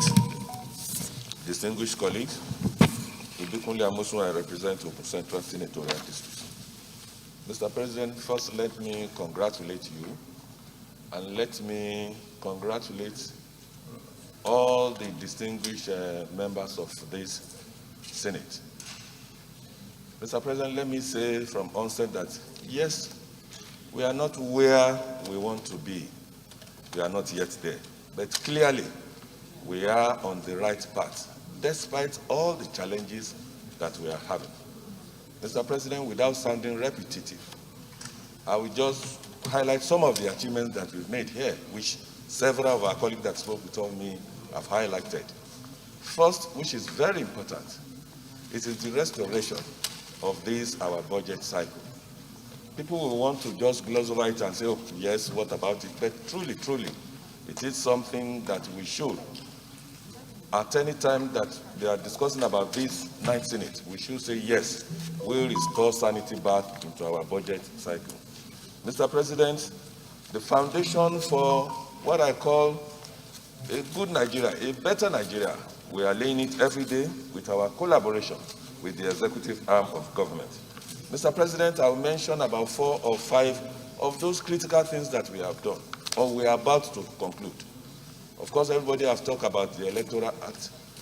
Of course, that is the foundation, really, because without having what I call a very transparent, democratic election, we will not get it right.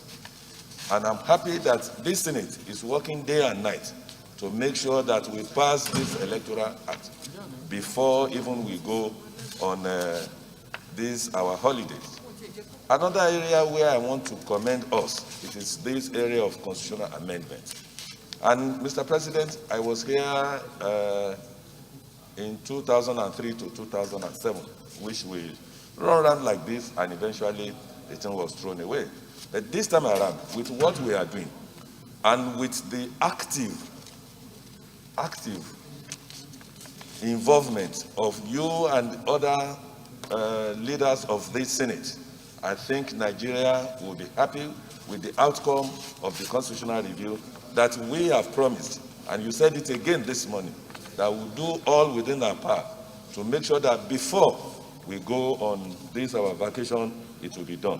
Mr. President, needless for me to stress that PIB, you've said it, PIB was like something that would never happen. And somehow we are almost there. And I happen to be part of those that work around with all our other colleagues to get it right. Mr. President, we should not forget that PSN, people will just say, oh, what is that? But today, it is helping our economy. It is helping us as a nation. Because those money that nobody cared about, everybody is now seeing the benefits of what we have done. Mr. President, I want to talk about our efforts in diversifying this our economy. I want to talk about our efforts in laying the foundation for good infrastructure, because without infrastructure, without the diversification of our economy, we will not get it right as a nation. We are supporting the executive with the necessary legislative backing, and that is what they are achieving, what they are achieving now. Mr. President, one area that is overshadowing all this good work that we are doing, it is security. And I'm sure and I'm happy that we are not resting. Every day we talk about security. Every day we are talking about security. We should not be tired. Mr. President, we should continue to stress it, to dwell on it. If we need to be troubling the executive every day, we should, for the sake of this, our nation. Mr. President, I want to congratulate all of us again. I want to say that we are on the right path, and God's willing, we are going to get there. Thank you, Mr. President. Thank you. Senator Sadiq Suleiman Umar. Thank you, Mr. President. My distinguished colleagues, I am Sadiq Suleiman Umar. I represent the good and decent people of Kwara North, and we all are. Mr. President, before I congratulate us like everybody else did, let me try to put the data already read out, which we all have had, in a pictorial form so that we appreciate the reality of what we've been doing here in the last 2 years.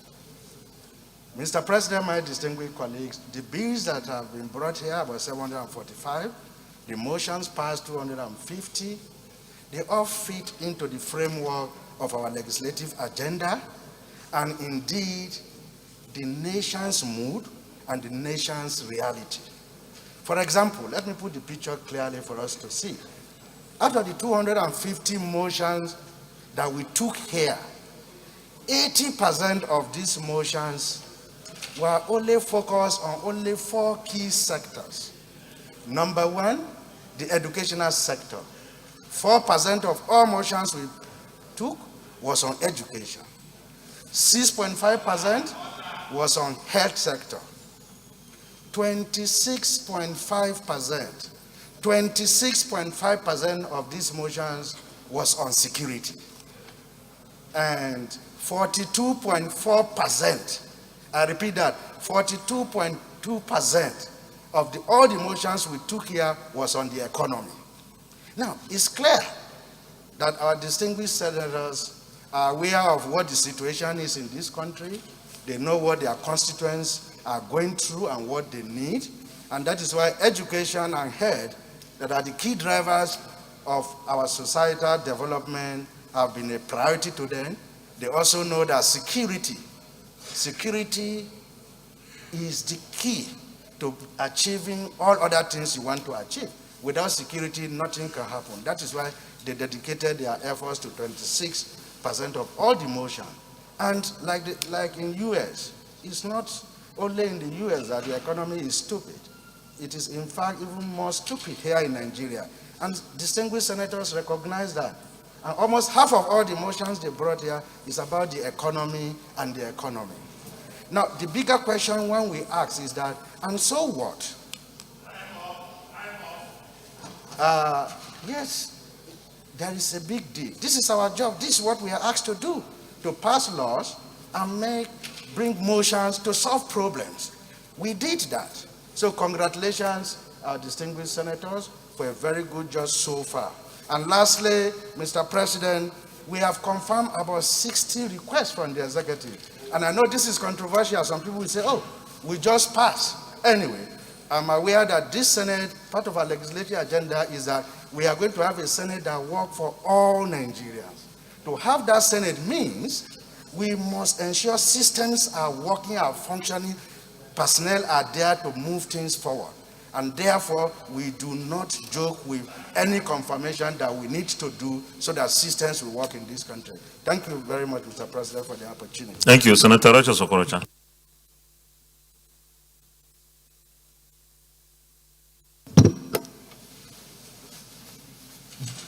Mr. President, distinguished colleagues, Mr. President, I would like to go a bit spiritual this afternoon, to thank God Almighty that despite our challenges and the situation we find ourselves, we are still sitting here as a united Nigeria. To God be the glory. Mr. President, I say so because it's only a miracle of God that we are still seated here as senators. Every factor, every criteria that would have led to anger, dispassion, and who have divided us has not succeeded. So I thank God Almighty. But as we catalog our achievements and enumerate the great achievement of the 9th Senate, which I share and congratulate you and congratulate my dear colleagues, I'd like to say, Mr. President, that we do not forget that we're here because of the people, and we're elected by the people to serve the people, and we're here at their mercy. So the right people or the right person that will have judged our performance should have been the people. I say so because political power, whether legislature or executive, is but a trust that can only be justified when used for the benefit of the common man. The question before us this afternoon is that the people who have made these laws for, how happy are they? What are their emotions? I think, Mr. President, that a day like this should have been set aside in addition to discussing the state of the nation, but to assuage and give confidence to the people that have elected us. That though we are passing through this difficult moment of our nation, there's still hope for the light at the dark end of the tunnel. That we assure them that Nigeria must be better despite all the challenges we have. This is because today, if you ask a common man, how do you feel about our Senate? He will ask us, what do you think that is happening with my stomach? And what do you think that's happening with my happiness and sense of justice? I've repeatedly said that this Senate must rise and support the executive to address the issue of poverty and injustice in this nation. In Imo, there's a cry for injustice. In Borno, there's a cry for injustice. In Sokoto, there's a cry for injustice. And we must also, as the Senate, after 2 years, to do all we can to stop this ethnic profiling of our people, where we're not able to separate criminals from where they come from. Today, in the recent killings in Imo State and in the Southeast, Nigerians will be quick to profile Igbos as killers, just like Fulanis are profiled as herdsmen and killers. We must do everything we can do as a Senate for the unity of this country to stop ethnic profiling so we can separate criminals from where they come from. With this, Mr. President, I want to say that we assuage the people of Nigeria and give them hope, and to thank all of us here, that we are still united as a people despite our failings, and we still believe in the unity of this country. Thank you, Mr. President. Thank you very much. Distinguished Senator Ezinwa Onyeuchi. Distinguished Senator Nicholas Tofomo.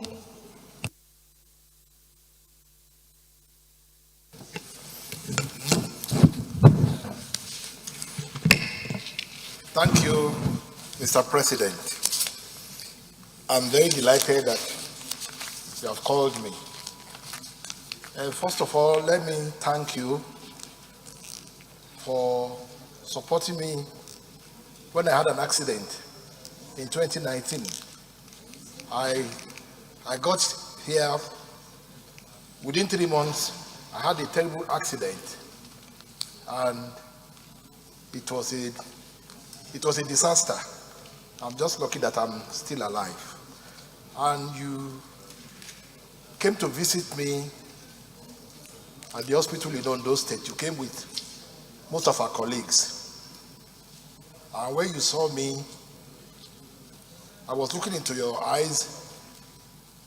Your body chemistry changed. And I give God the glory that I'm still alive today. And I want to thank most of my colleagues here. They supported me with money, and your money was very, very substantial. I cannot announce it here, but it went a long way. It was a very, very bad accident. And let me seize this opportunity to thank my people from Ondo South. They stood by me. They thought I wouldn't be able to come back, but I fought back, and I thank God that I'm doing well now. My concern here is very clear. Since I've been here, I've been talking about Nigerian police. Nigerian police. If you travel out of Nigeria, you go to Britain, you go to America, and you come back home, you start asking yourself that, do we really have police in this country? It's very embarrassing. Our Nigerian police setup is very terrible. We've made a lot of recommendations here. We've written to the executive, but they've not done enough. My suggestion is that we have 2 more years to spend here. Let us go further beyond writing letters to the executive. Let us set up senatorial development impact. We have 33 senators from each state. Let's go back home and do something. For instance, in Lagos State, during the crisis, I think it's the FSARS crisis, they burned 26 police stations. Up till now, none of these police stations has been rectified. So please, let us reform our police before we leave office. Thank you. Thank you very much. Distinguished Senator Eddie Young. Thank you, Mr. President. Distinguished colleagues, I remain Senator Eddie Young, representing the blessed people of Plateau North. Mr. President, indeed, we, the 109 senators, are among the most privileged and opportune Nigerians that have been elected to undertake the critical role of lawmaking for this country. And as we mark 2 years in the 9th Assembly, it is an opportunity to remind ourselves of the constitutional mandate of the legislature, which in section 4.2 of the Constitution says that the National Assembly shall have power to make laws for the peace, order, and good government of the Federation.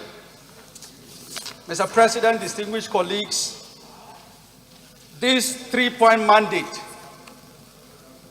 of making laws for peace, order, and good government when we look at the situation in our country, our peace has been challenged by the spate of insecurity that we have been facing, which has dominated most of our discourse and resolutions here in this Senate. And as we are speaking up to date, we are still losing many lives of our citizens, communities being displaced, and of course, the spate of criminality is still with us. We therefore have this challenge, Mr. President, that as we continue into the next phase and the second half of our tenure, that we will need to devote more time and concentrate to ensure that the mandate of government, which is the security and well-being of the citizens, becomes a reality in our nation.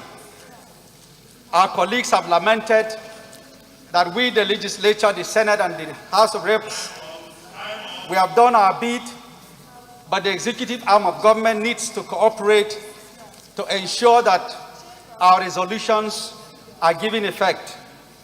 The second bit, Mr. President, is the aspect of our oversight.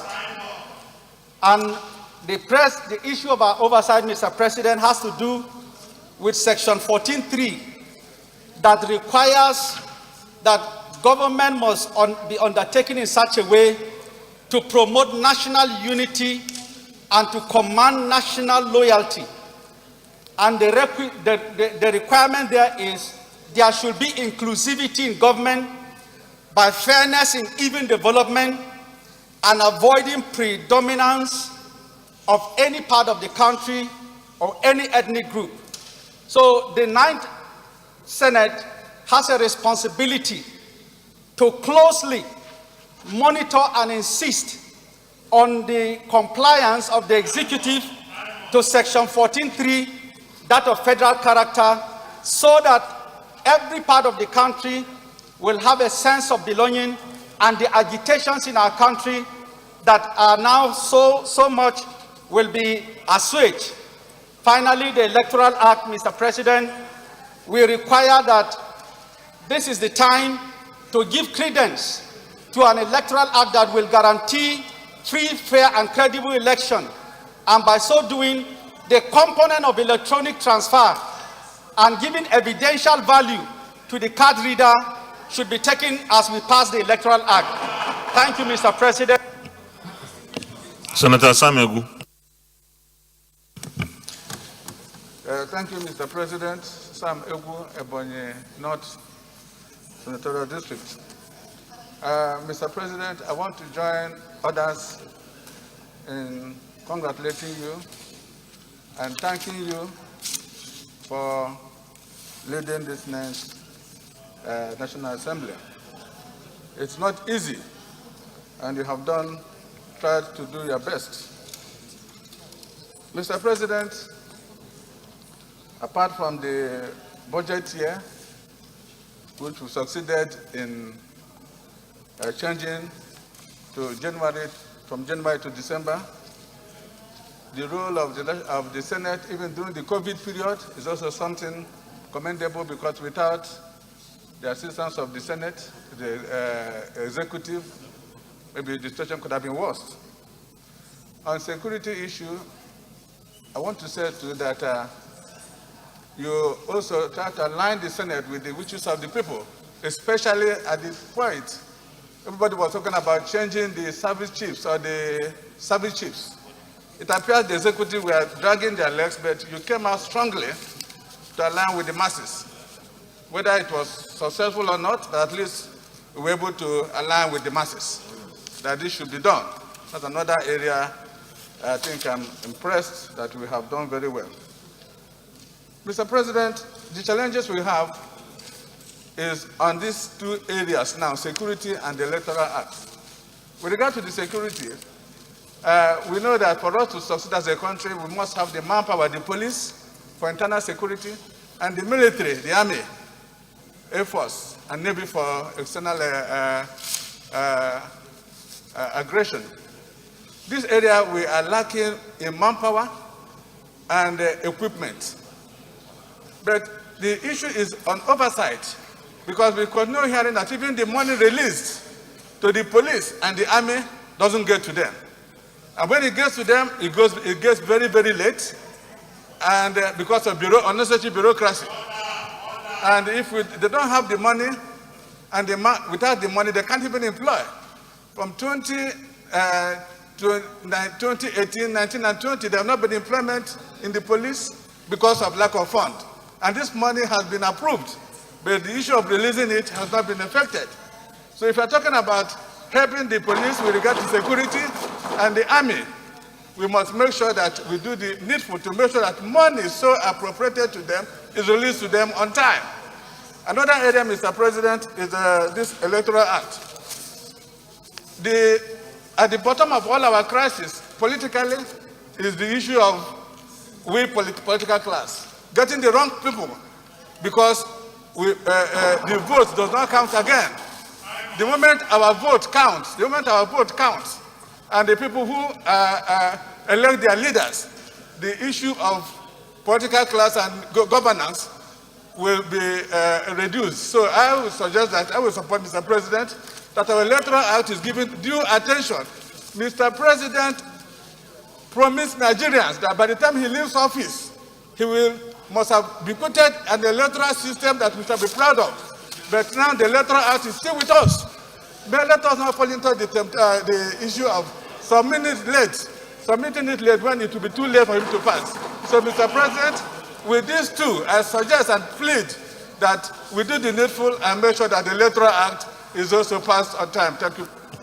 Distinguished colleagues, the chamber is noisy.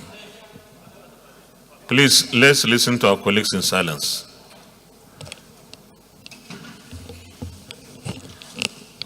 Senator Ahmed San Musa, Senator Teslim Folari.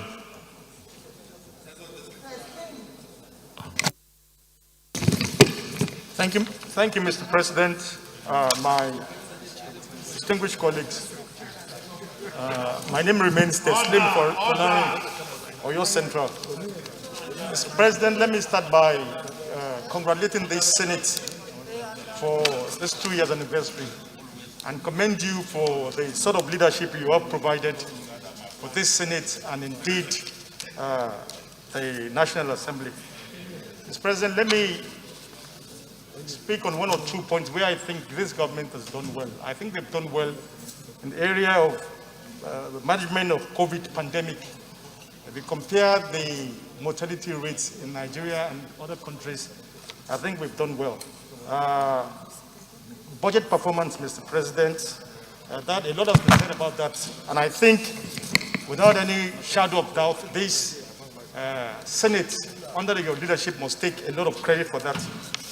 I also want to commend this government on the issue of continuity of some major projects like the railway, the Niger Delta Bridge, the Lagos-Ibadan Express, and establishment of more universities to meet the demand of the time.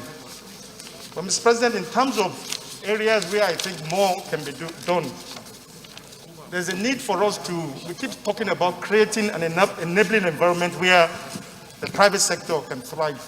Two issues come to mind, Mr. President. The issue of security of lives. Order.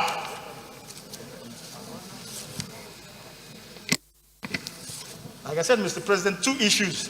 Issue of insecurity. A lot has been said about insecurity. I'm sure all my colleagues would have read what happened in my state or your state some few days ago where in Igongon, some bandits went into the town and killed more than 20 people. In a situation like that, Mr. President, there's no way business will thrive.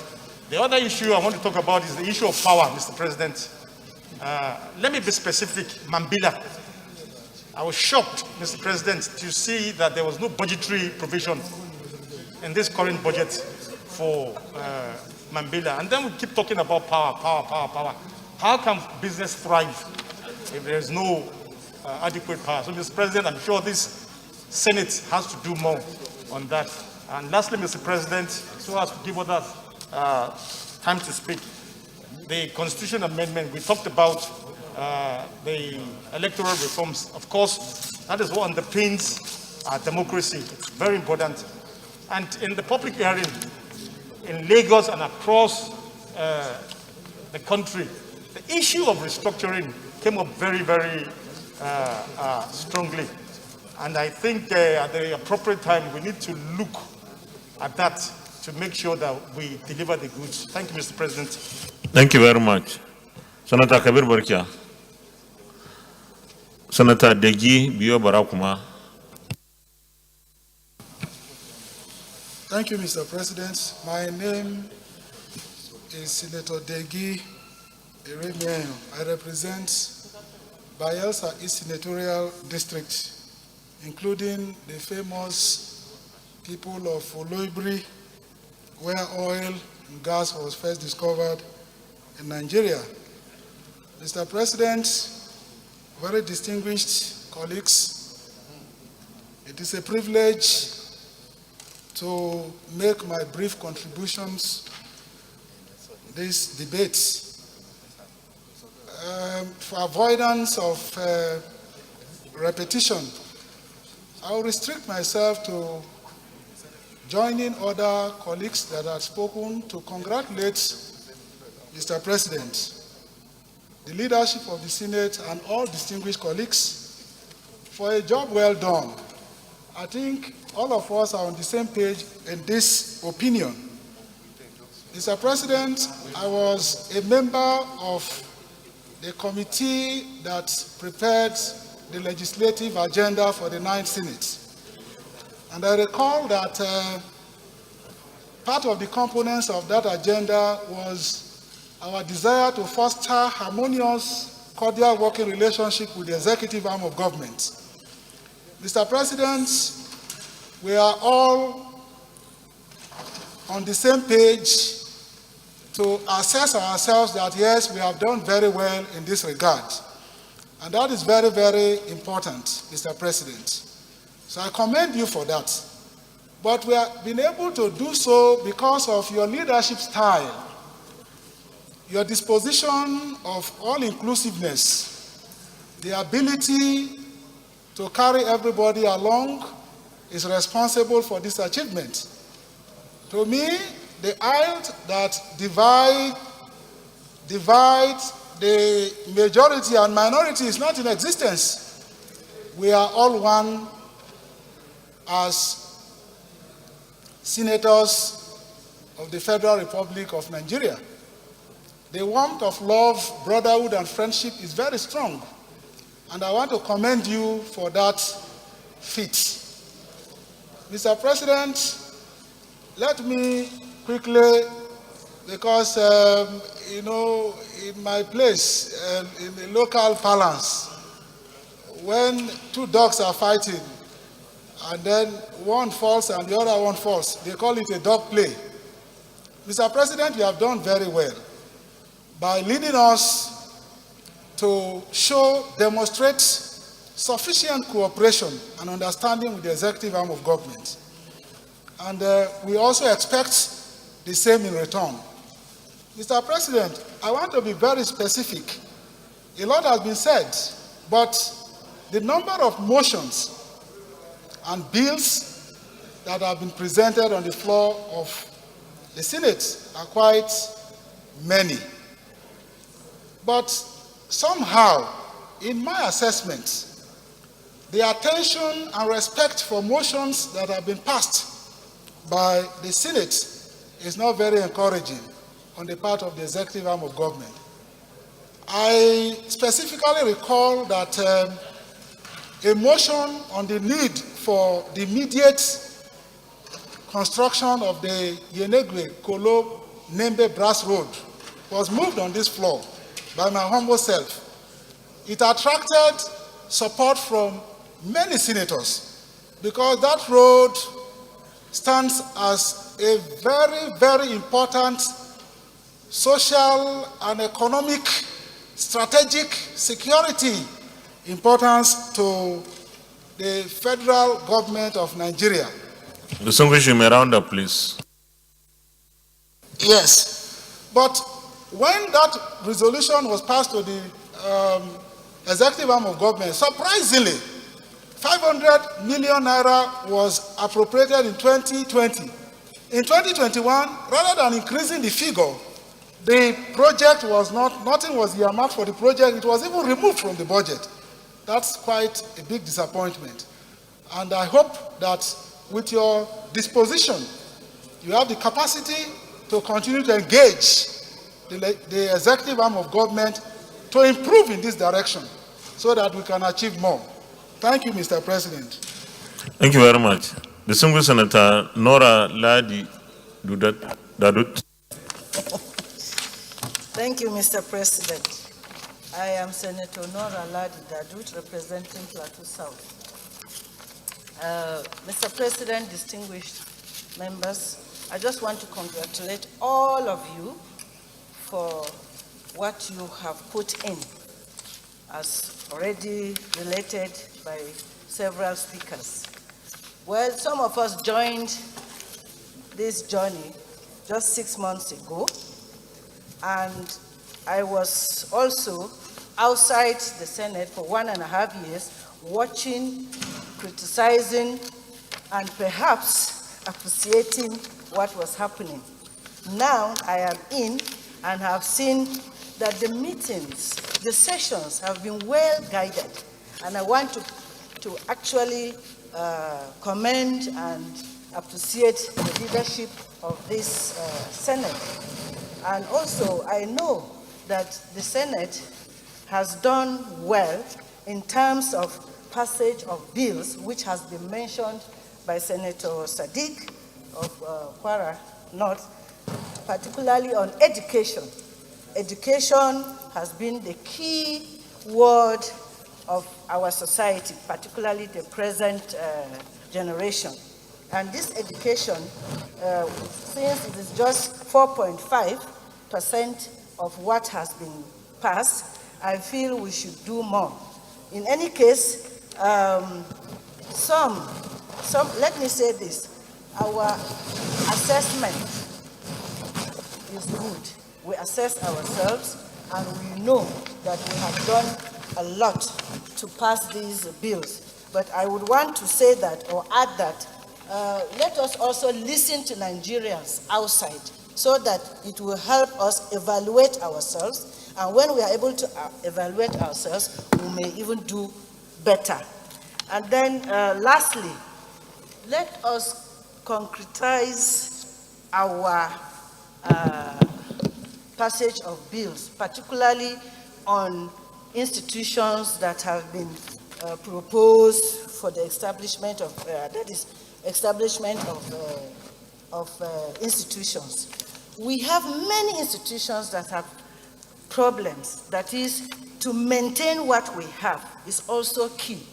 I would want to suggest that we should maintain the ones we have now. We should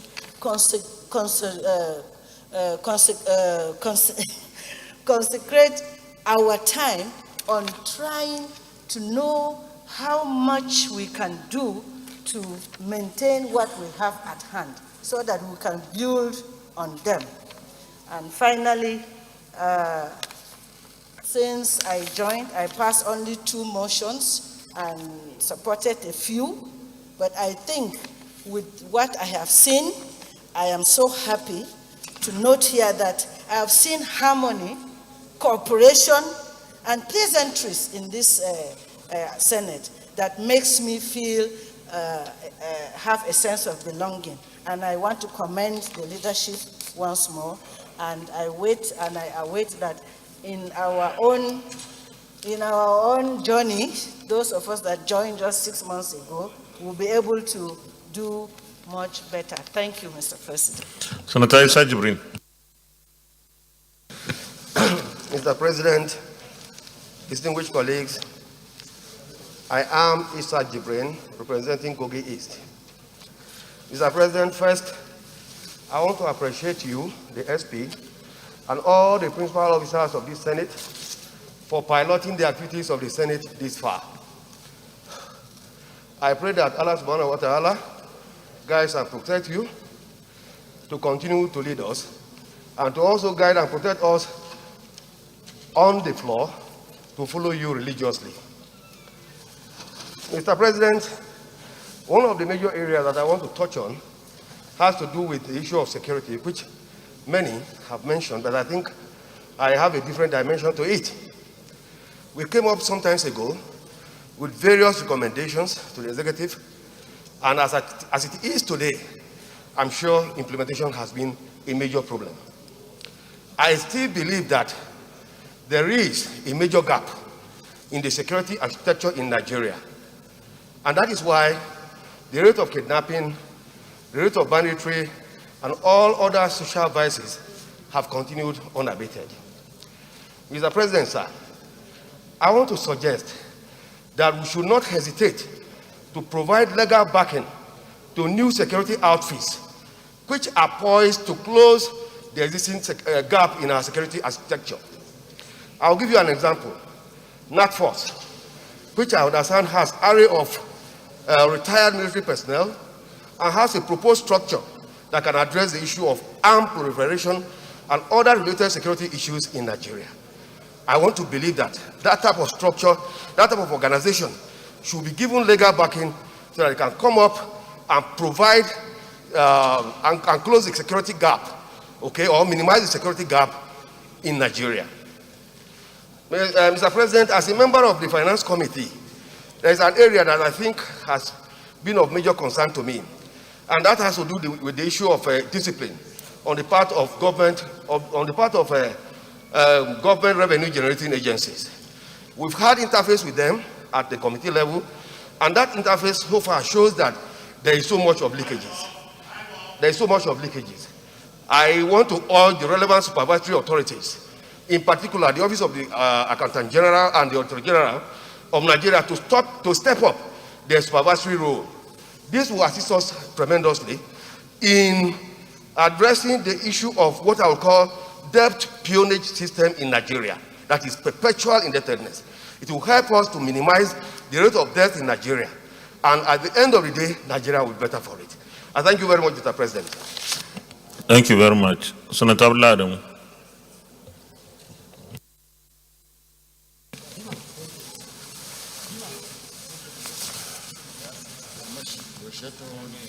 Your Excellency, President, very, very distinguished principal officers of this chamber, my very dear colleagues, it is my privilege to stand and make my own very, very humble contributions towards the discussion we are having in celebration of our first term of this session. Mr. President, I came in a little late today. I therefore did not have the opportunity to listen to my very dear colleagues' contributions that were made before my coming in. But having shared the spirit of the 9th Senate this far, I want to say without any equivocations whatsoever that it is a very calculated big kudos for you as the leader, President of the Senate, and Chairman of the National Assembly, and the principal officers who have been your teammates in providing leadership that propel the Senate to achieve the heights that we covered this far.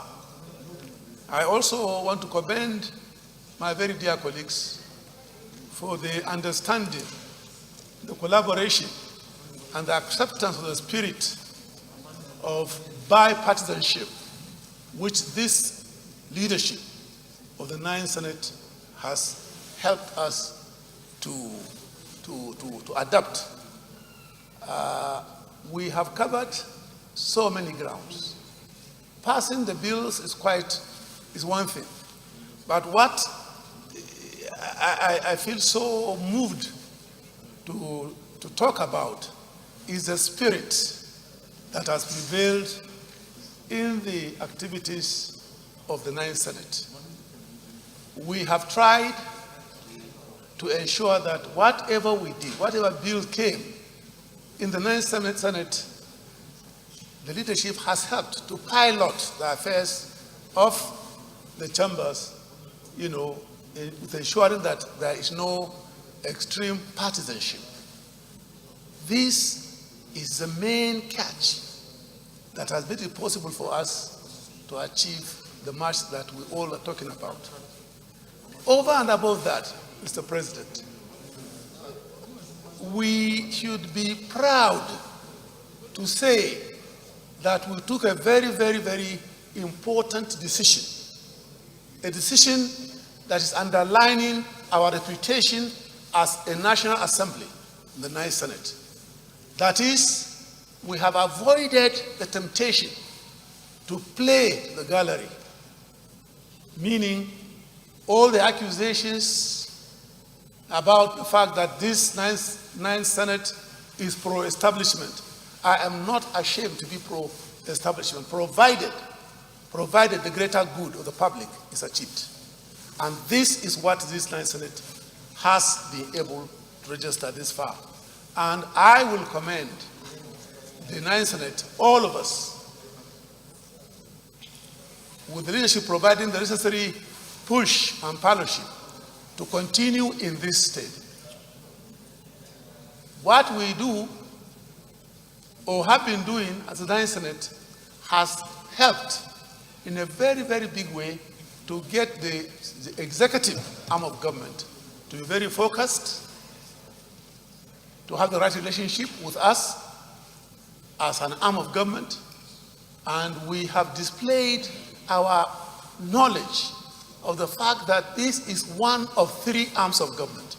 We are part and parcel of the government of the day, and therefore we should be commended for not, taking any posture against any other arm of government in which we are supposed to be co-players. I want to give very special kudos to you for the leadership you have provided, and I want to urge that you continue in that state. The fact speaks for itself. If you take a look at what is happening with the budgets, we have been able to streamline the budget. We've gone to the conventional calendar for budget processing and passing. We've done it twice now. And as we prepare to receive between now and September, I understand, or very early October, the proposal from the executive, it is my hope that the spirit that has guided us this far will continue to propel our relationship with the executive and public interest, so that we'll do the same justice to the budgets that will be coming towards the end of this year. Having said so, I want to appeal to my colleagues that we would do some little more to establish that camaraderie, that brotherhood between and amongst us. We are here today, we don't know where we'll be tomorrow. This is a very important opportunity that God has given us to relate to one another, to know one another, to work together, to promote the common interests of this great country. It is not a small opportunity. It is a big opportunity, and I pray that we'll make the best of it. Thank you for the opportunity. Thank you very much. Distinguished Senator Francis Adenigba Fadamsi.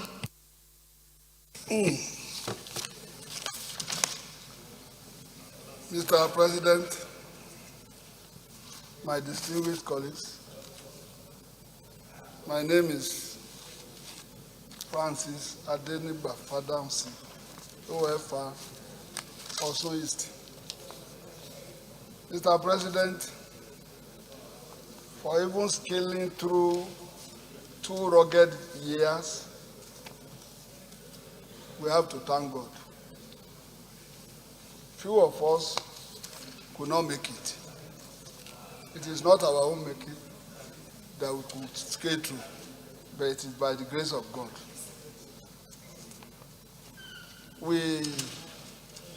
I have to congratulate you for your leadership style. At least, so far, so good. We're able to manage the 2 opposing sides together without any rancor. At least there was what they call relative peace during the 9th Assembly. Mr. President, I cannot continue to count all the achievements of this 9th Assembly. I will be repeating. But generally, sir, we have to, this constitutional review that is in the making now, it has to give people, guarantee people peace. For now, life is so meaningless that anybody can be killed by anybody. But this should be taken into consideration, that life must be made meaningful, like any other advanced country. This constitution must be able to guarantee us that. Then the remaining is power. We have been talking of power, yet with all the huge amount planted into this power sector within the last 2 years, we are still having some problems. Today is below 3,000 megawatts. We have to look into that area, whether there are no round pegs in the round hole. For instance, we are talking of Mambila Plateau.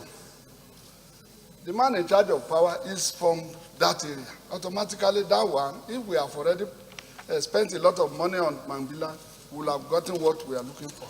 We want you to take note of that. On security, the same thing. We have been repeating. God will guide your leadership and the Senate and the government to show us the way on how to have peace. INEC, Electoral Act must be done in a way, modern way, of guaranteeing on everybody the right to vote and the right to be voted for. And so that we are going to meet whatever we have done here outside in the next few years. Agric, a lot of money has been spent on agric. And we still need a lot so that we avert the impending famine that is coming because of this insurgents. Education, we have done a lot. All these areas, we have done a lot. But our problem now, including health, including economy, we have done all what we should do under your leadership. But the problem is the end result. That's the executive to execute all these projects, all these proposals and so on.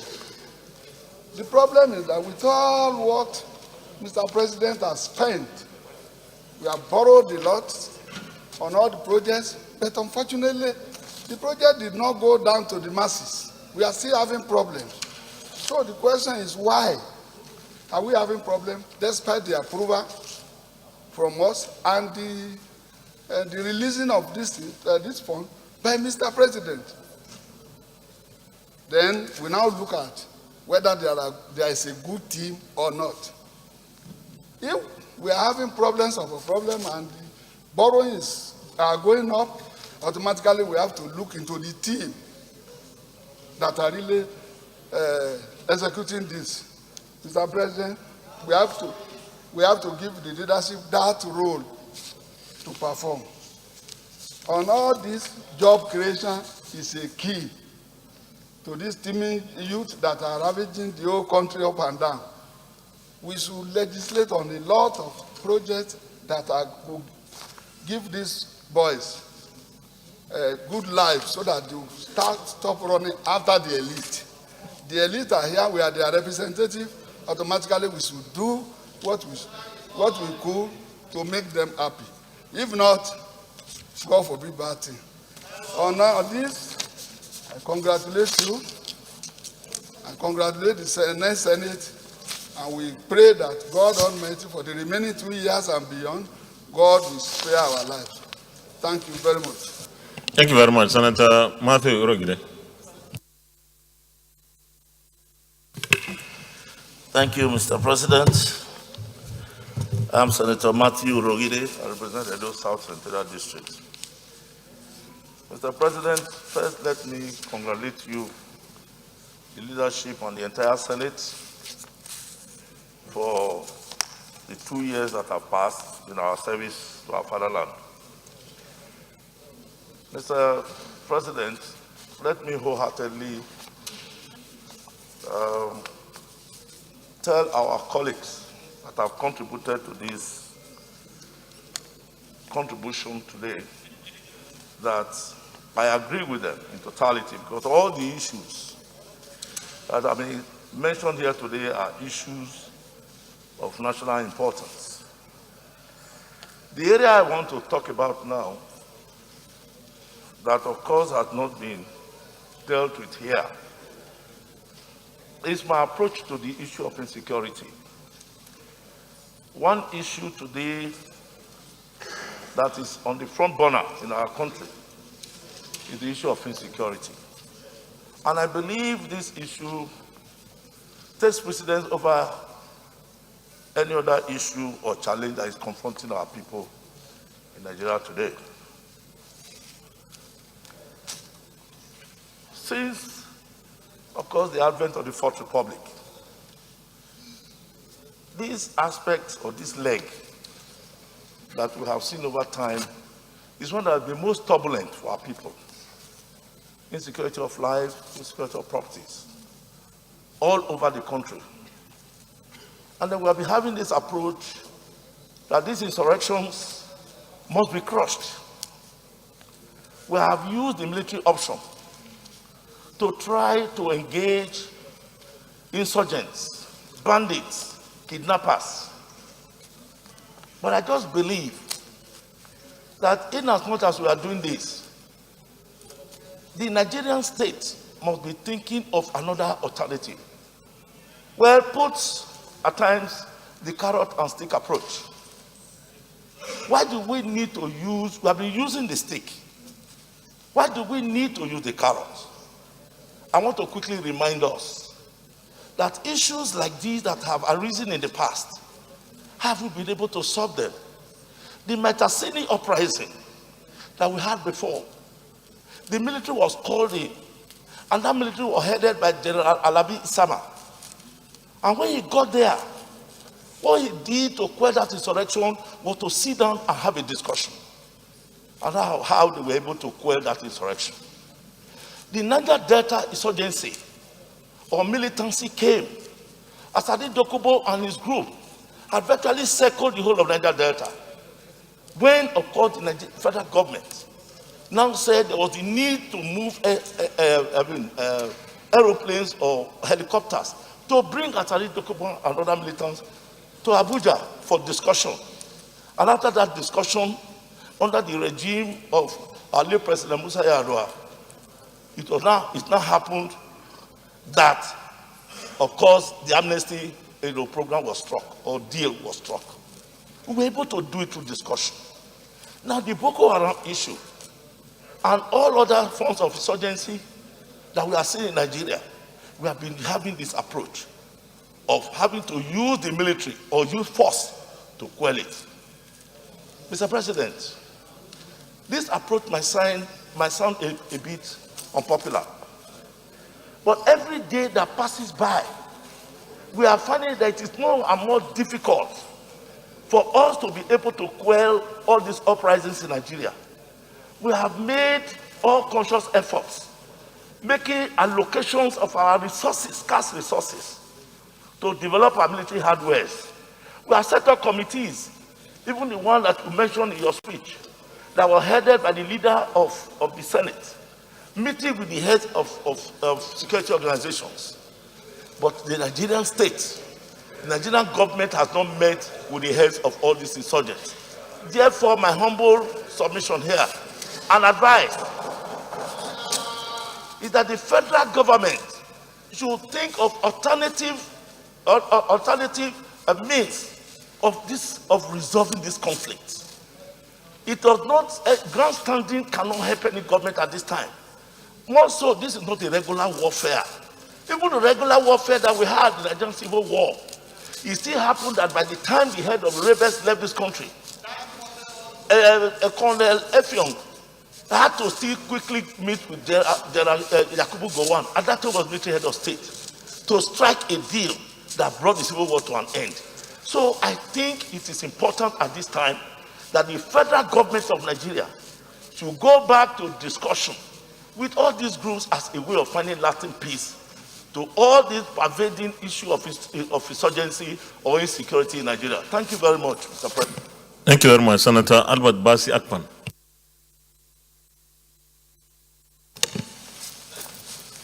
Thank you, Mr. President.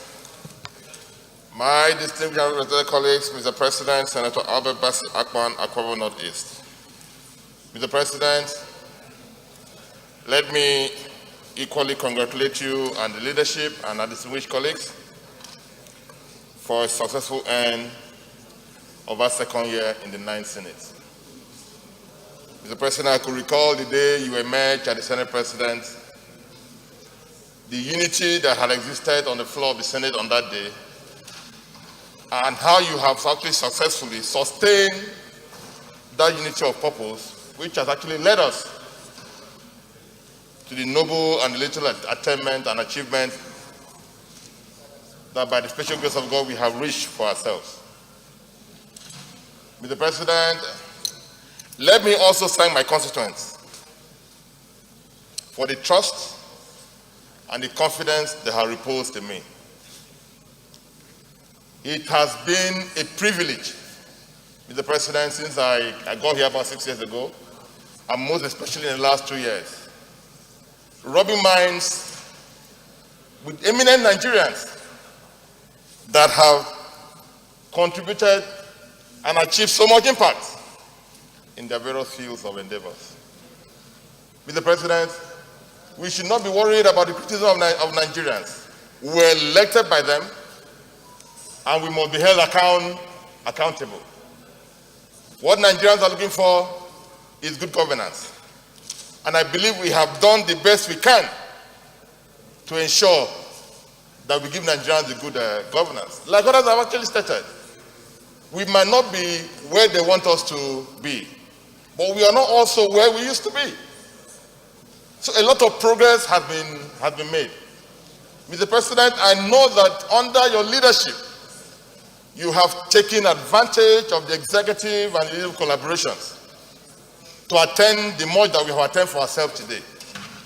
And I can say, Mr. President, under your guidance, in line with your agenda and the agenda of this 9th Assembly, that we are at the verge of passing the PIB, which has actually eluded us in the last 20 years. Mr. President, under your collaboration, Mr. President, I can also inform the Senate that just 2 weeks ago, on the basis of the expectations of the passage of the PIB, the NNPC and its partners just signed the FID for Bonga Southwest, which will attract over $10 billion of investment into this country in the next couple of months. How else can you define the achievement of our target? Mr. President, we were brought here to make laws for the good governance of this country. And I believe that on the basis of the laws that we have made, certain attainment has been reached. We came here 7 months after we were hit by the pandemic.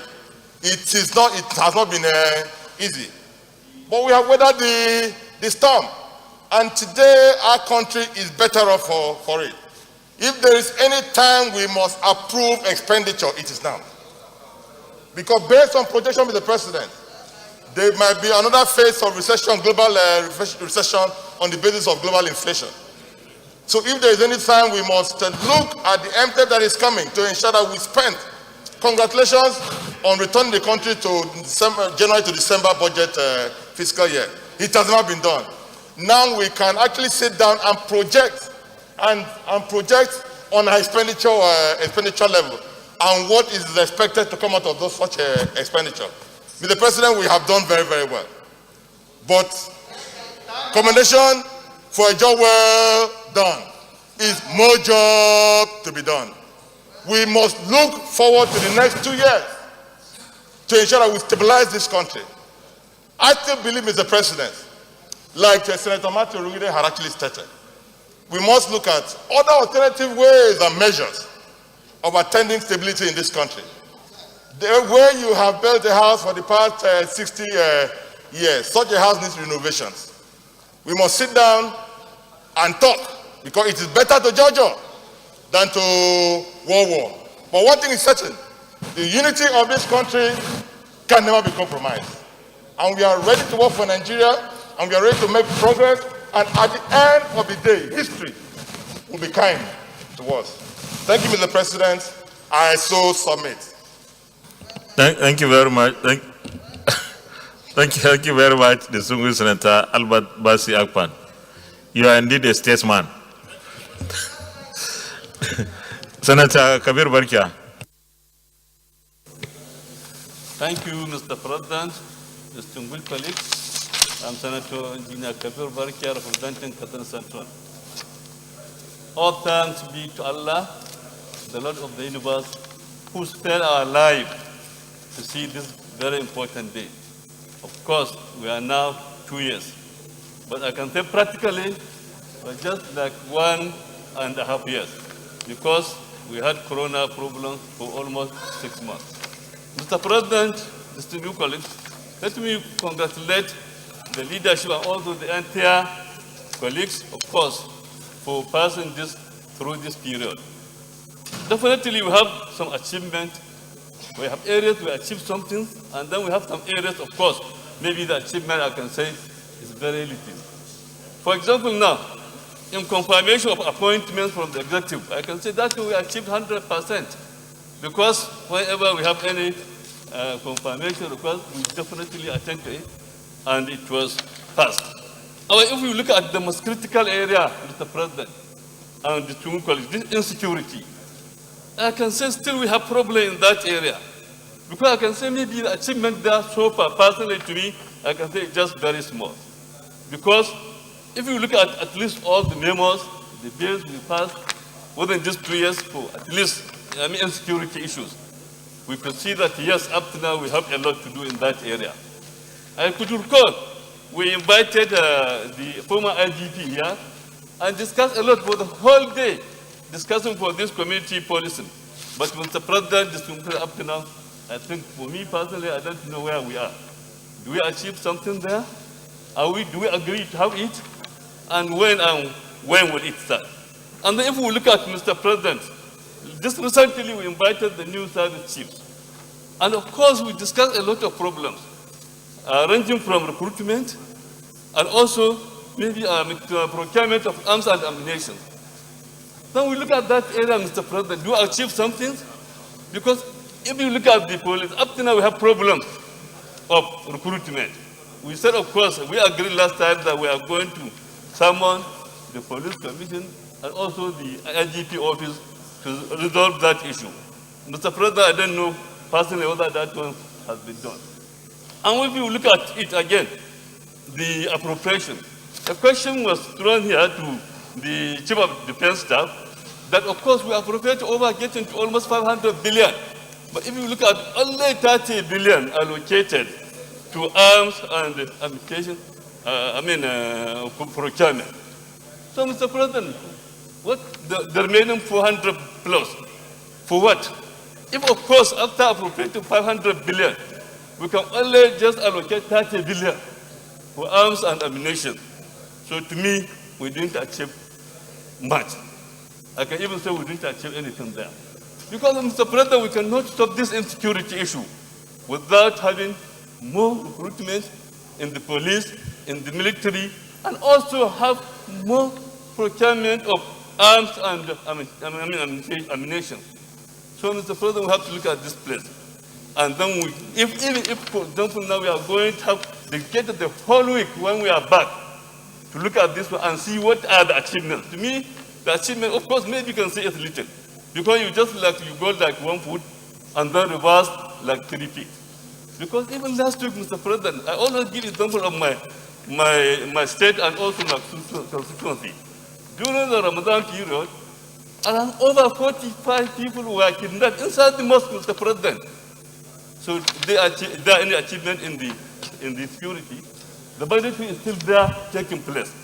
And also just last week, in one of my local government in Batari, 27 people were kidnapped just inside the local government headquarters, Mr. President. And very few of them even resisted to go there, and then they were killed. So, Mr. President, the same thing if you look at the Boko Haram issue, it's still there. Distinguished, a round up, please.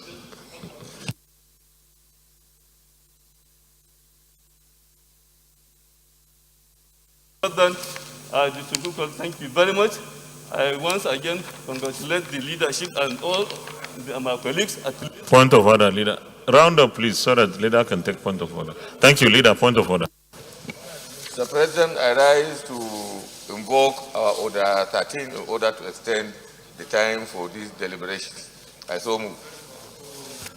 Who is going to be the leader of the minority?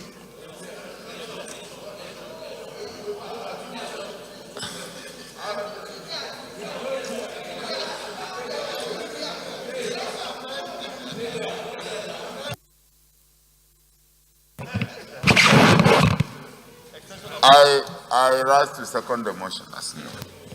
Thank you. Distinguished colleagues, before I put the question, let me say that we are staying beyond our regular 2 p.m. just for us to accommodate every senator who wants to speak. This is a special session, and I think we should give everybody the opportunity to speak, whoever wants to. But also, let me appeal that we stay within the 3 minutes limit.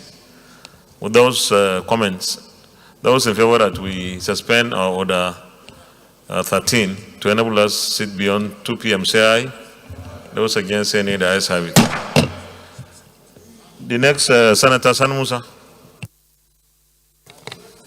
Thank you, Mr. President. My distinguished colleagues, my name is Mohammed Sani Musa, representing Niger East.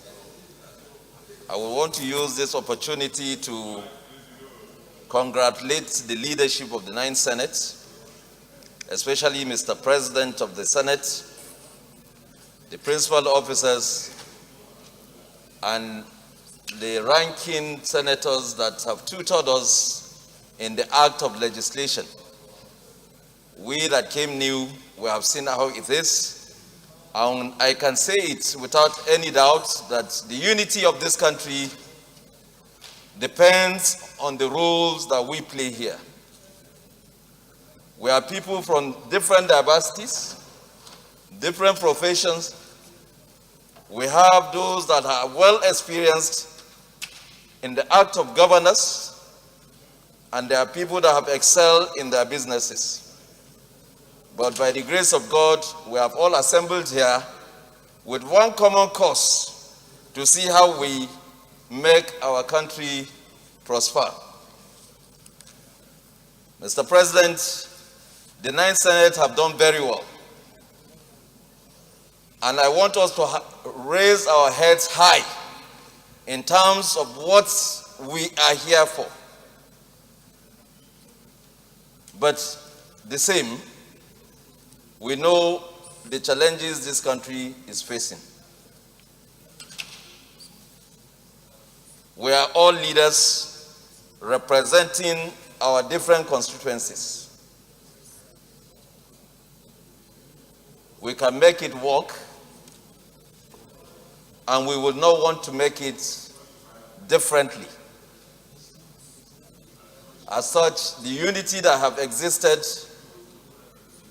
from the assumption of 9th Assembly, I pray to Allah that we continue to maintain it. Our country is facing serious challenges. We have done our bit. In the area of economy, we have done the best we can. We have passed some legislations that seems to make our economy more buoyant than it was.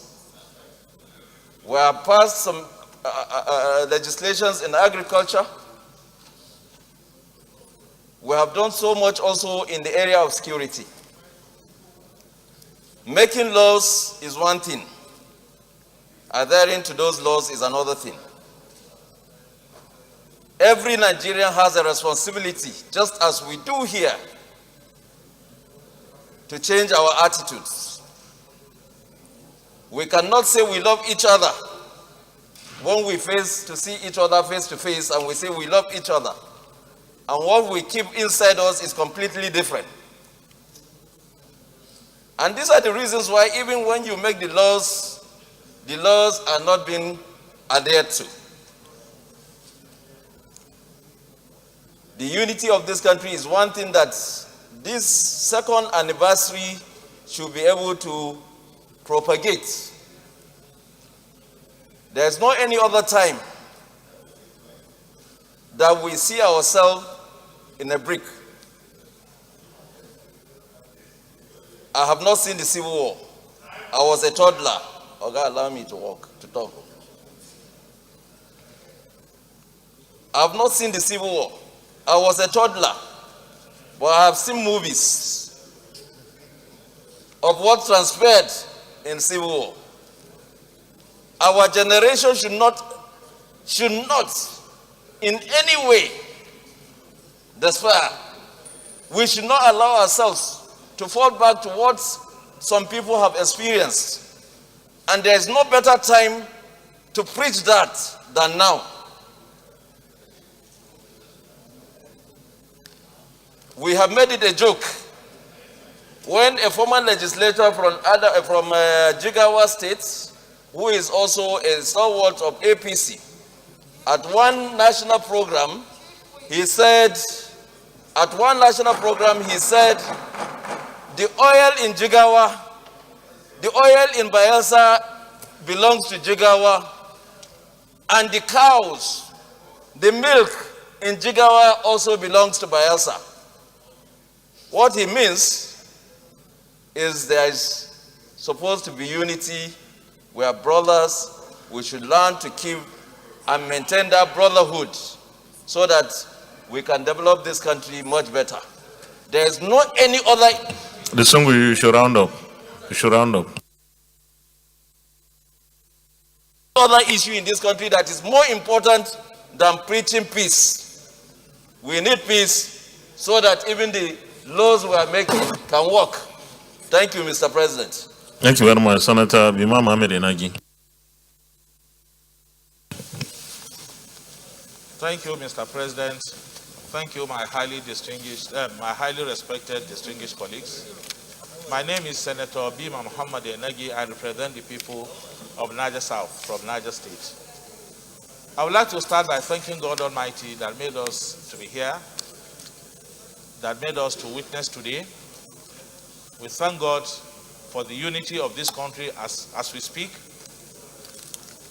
After that, I would like to commend Mr. President, the leadership of the Senate, and indeed my colleagues for the peace and tranquility that we have enjoyed in this chamber. We have worked as brothers. We have worked, we have related as one family. We have debated friendly, frankly, sincerely. And I think, knowing what happened in the 8th Assembly, this 9th Assembly needs to be commended for the peace and tranquility that we have enjoyed for the past 2 years. And it is my prayers that the next 2 years will be better than the past 2 years. After that, I would also want to commend Mr. President and the leadership for the collaboration we have enjoyed with the executive arm of government. This, I believe, has helped this country greatly. The annual budget cycle that we have been able to ensure that it starts in January, I think it is highly commendable. And that shows in the development in various sectors of the economy that is going on in the country. I would also want to commend my colleagues and the leadership for the number and the quality of bills and motions that we have been able to pass within the last 2 years. However, and this is an area I will advise that we all note, that the progression of the bills, the tracking of the bills and motions, the monitoring of the bills, I think is an area that we need to improve. Some bills undergo first reading, and before the second reading, it takes years before we come here for second reading and before we go for the public hearing. I think that area needs to be looked into so that we can improve in the next 2 years. I would also want to advise strongly that the employment of technology in our processes also need to be improved upon. I will also advise very strongly that our committees and public hearing should be better empowered. Should be better empowered for better results. However, the bottom line of what we are here for is the security and the welfare of our people.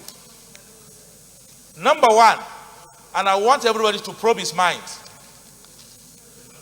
has there been any change in real terms in infrastructural development in this country over the past 2 years? I'm happy you said yes.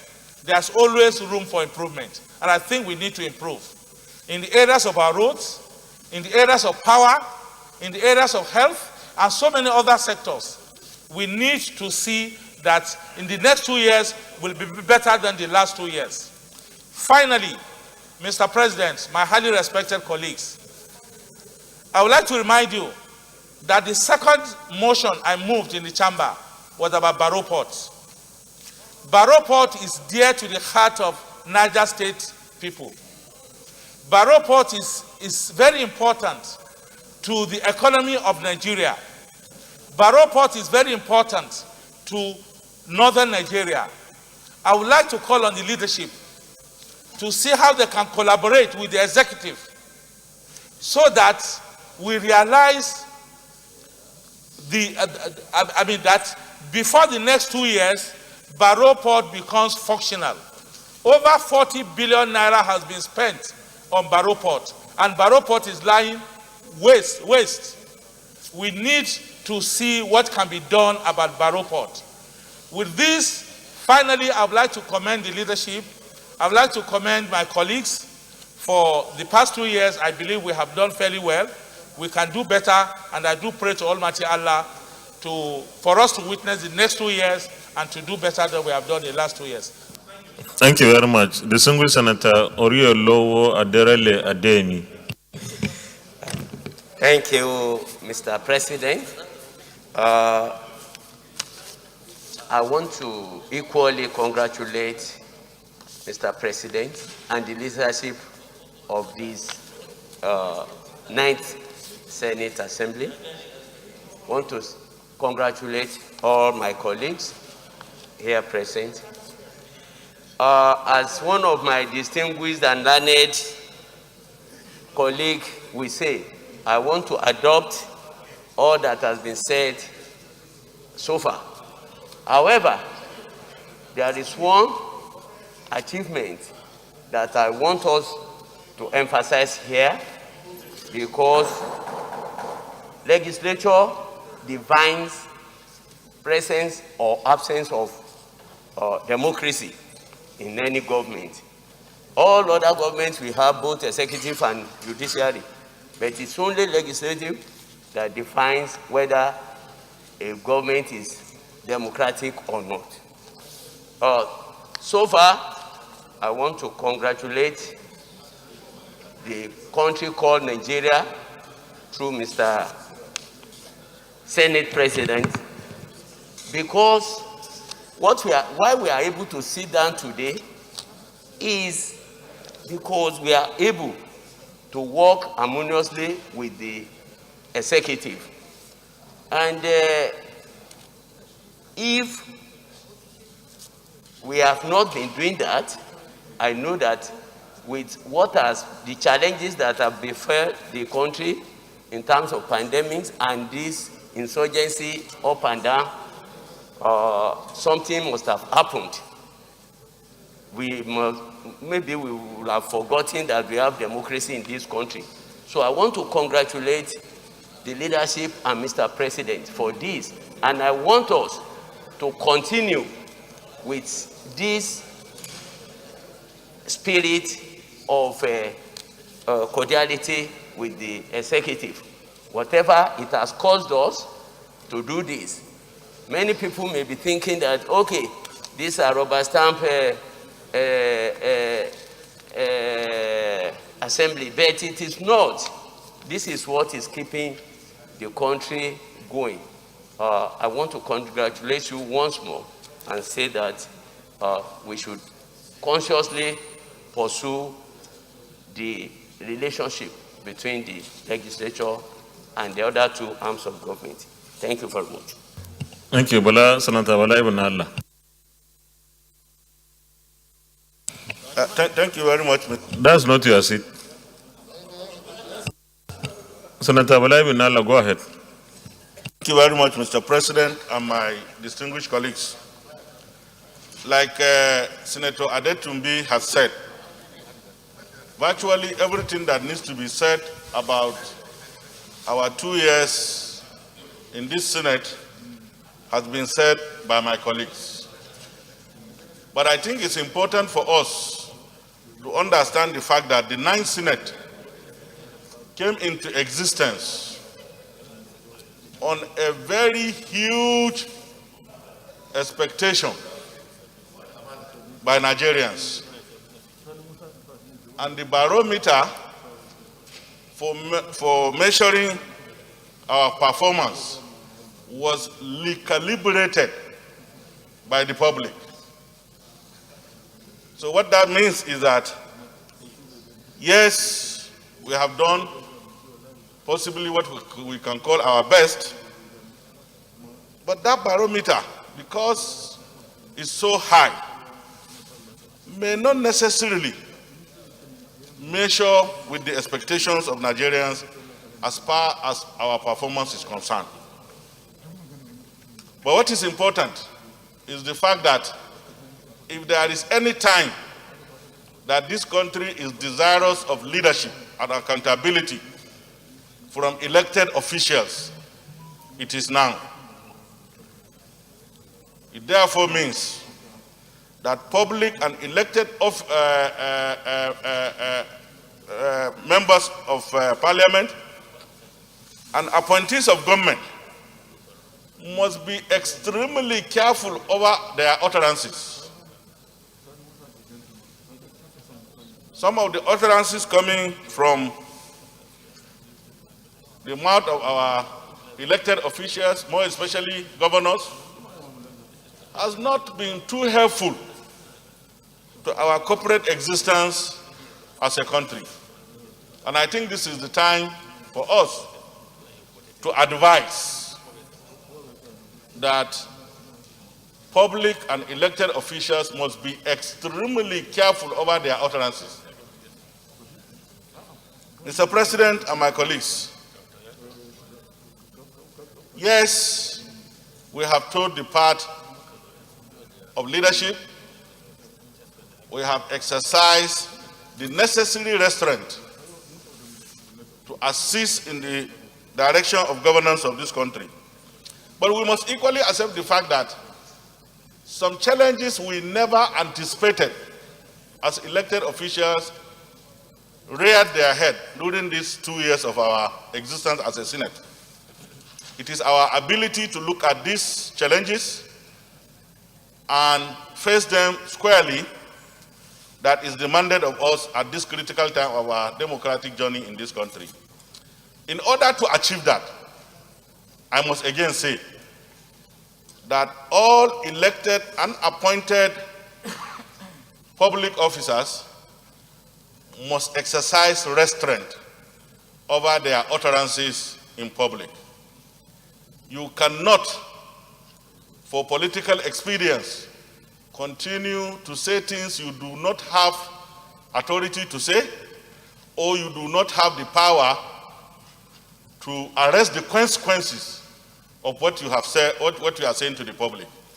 So with these few remarks, it is my hope that this message will leave the four corners of this chamber and get to those that I'm appealing to, who are occupying positions of authority in this country, to look at the country and place it first before themselves in their conduct and utterances. Thank you very much. Thank you very much. Senator Ibrahim Gobir and then Senator Surajuddin Ajibola. Thank you very much, Your Excellency, distinguished colleagues. I want to seize this opportunity to thank you for inviting me to talk and also share my views. If you look at 2 years, for sure, we have done quite enough to be celebrated. But of course, because of the situation we have in this country, it is good that we have scaled it down. There is nothing more important in the bills we have passed than the bill on production sharing contracts. At least that bill in itself has actually given the country quite a lot of money. I think, if not mistaken, about 1.6 billion. Then also the issue of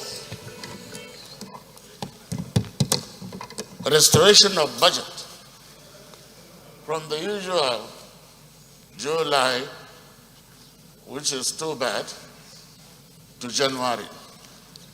So I think that restoration is good. The only thing we have to do is to make sure that the budget implementation is done rightly and in order. Then what I can say here, there is no Senate session that has actually showed more concern in security aspects than this very Senate. At least we have had about 2 sessions, security summits during this period, and we came up with 2 Senate resolutions, which we have passed to the presidency. The only thing we have to do is to follow up what we have passed so that at least we can restore peace and security in this country. One thing that is fundamental here is that there is no bill that has been passed in this Senate without bipartisan nature, which is very, very fundamental, and that is kudos to the nation. Once you can be able to bring all these people together so that we have a bipartisan bill, I think that has said quite a lot to the unity of this chamber. So, Mr. President, I want to use this opportunity to congratulate you and the entire leadership, and then the senators themselves, for a job well done. Thank you very much, Your Excellency. Thank you very much. Senator Surajuddin Ajibola Bashiru. Thank you, Mr. President, distinguished senators of the Federal Republic. I'm Dr. Surajuddin Ajibola Bashiru. I represent Osun Central Senatorial District.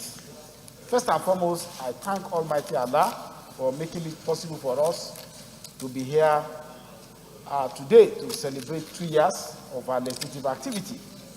It's not by our might, but by the grace of Almighty God.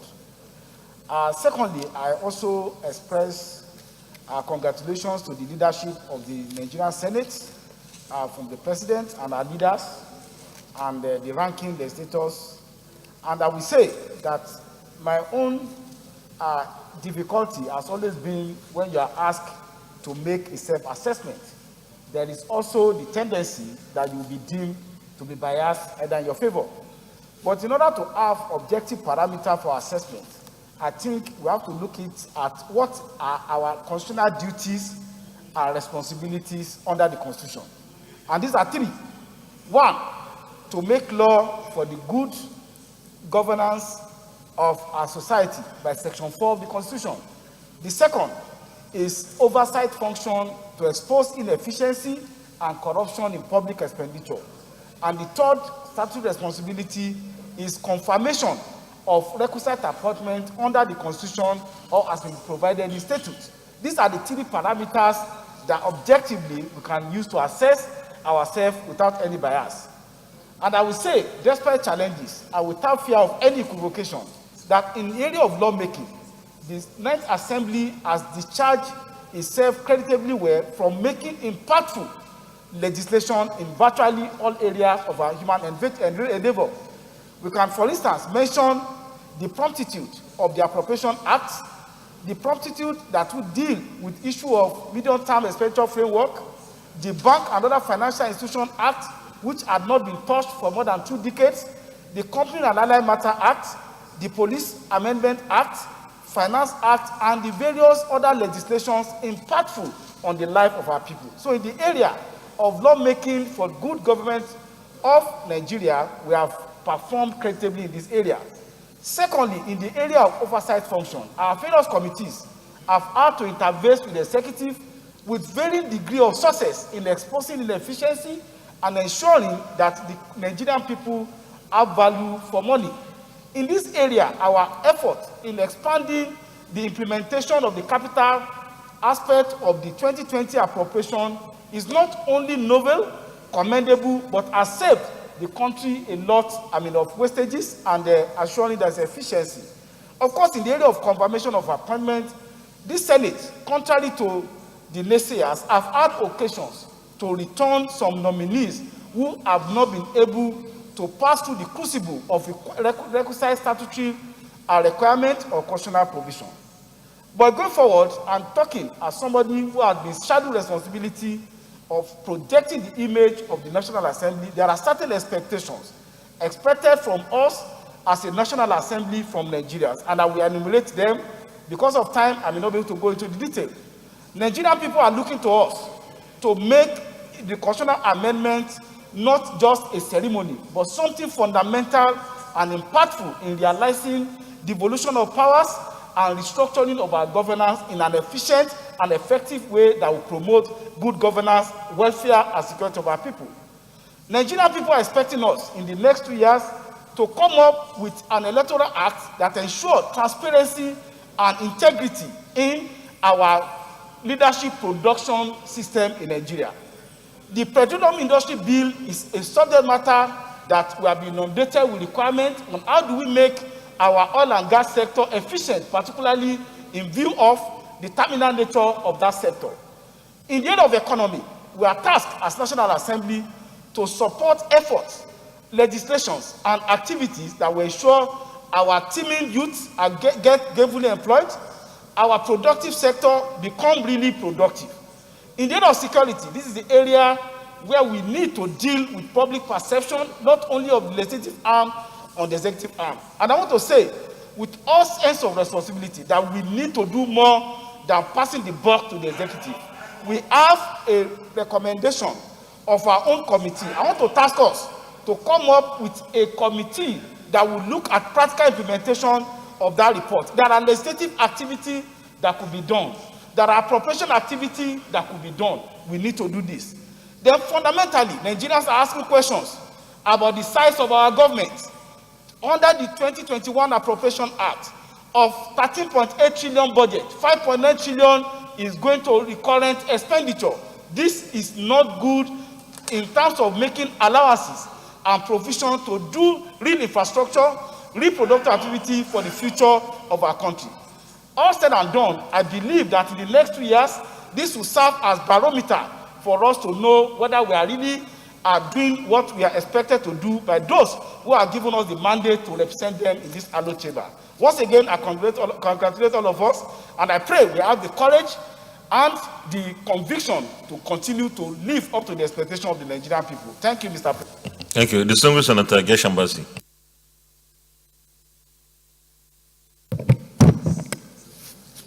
Thank you, Mr. President. Geshambasi, Cross River South. Mr. President, let me congratulate you for this second anniversary. I also congratulate members of the leadership and my distinguished colleagues. Today is an epoch-making occasion, and I think that this Ninth Assembly has discharged itself creditably so far. Let me associate myself with most of the sentiments of my colleagues in terms of the urgency of bills and also your speech in terms of the urgency of the bills that need to be passed, those that have been passed, and what we intend to achieve in this Ninth Assembly. Of course, we've talked about key legislation like the Petroleum Industry Bill, the electoral reforms, the constitutional reforms, as it concerns particularly devolution of power, and of course, issues of security. These are key areas where we need to make legislation, fundamental legislation, that will impact positively on our country. But Mr. President, for me, I think that is all well and good. But the most important thing that I have seen in these 2 years that I've been here, back in this Ninth Assembly, has been the interpersonal relationships between senators. And these relationships have stemmed from your example. I recall, and I want to associate myself with Senator Nicholas. You have shown great empathy for senators. And so we, in return, have shown empathy for each other. I recall that on various occasions, you have reached out to me personally when I have had issues here and there, and you have asked about my welfare, you have asked about my family, and I'm making a very good point, Chief Whip, and it affects you too. And this type of interpersonal relationships are the bedrock of the Ninth Assembly. So I want to congratulate you for this type of leadership that you have shown in terms of the relationships with senators. And so, once again, on this second anniversary, let me congratulate my colleagues, let me congratulate the leadership, and most of all, let me congratulate the Senate President. Thank you. Thank you very much. Distinguished Senator Ode Stephen Addy. Thank you, Mr. President. My name is Distinguished Senator Stephen Addy Ode. I represent the good people of Cross River North. Mr. President, distinguished colleagues, I want to use this opportunity to congratulate His Excellency, the Senate President, and the entire leadership of the Senate for the job well done.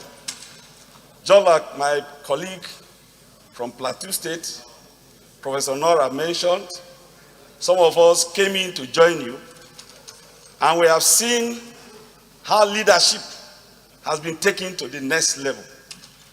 Mr. President, on behalf of the good people of Cross River North, I want to thank you for the opportunity you've given to me.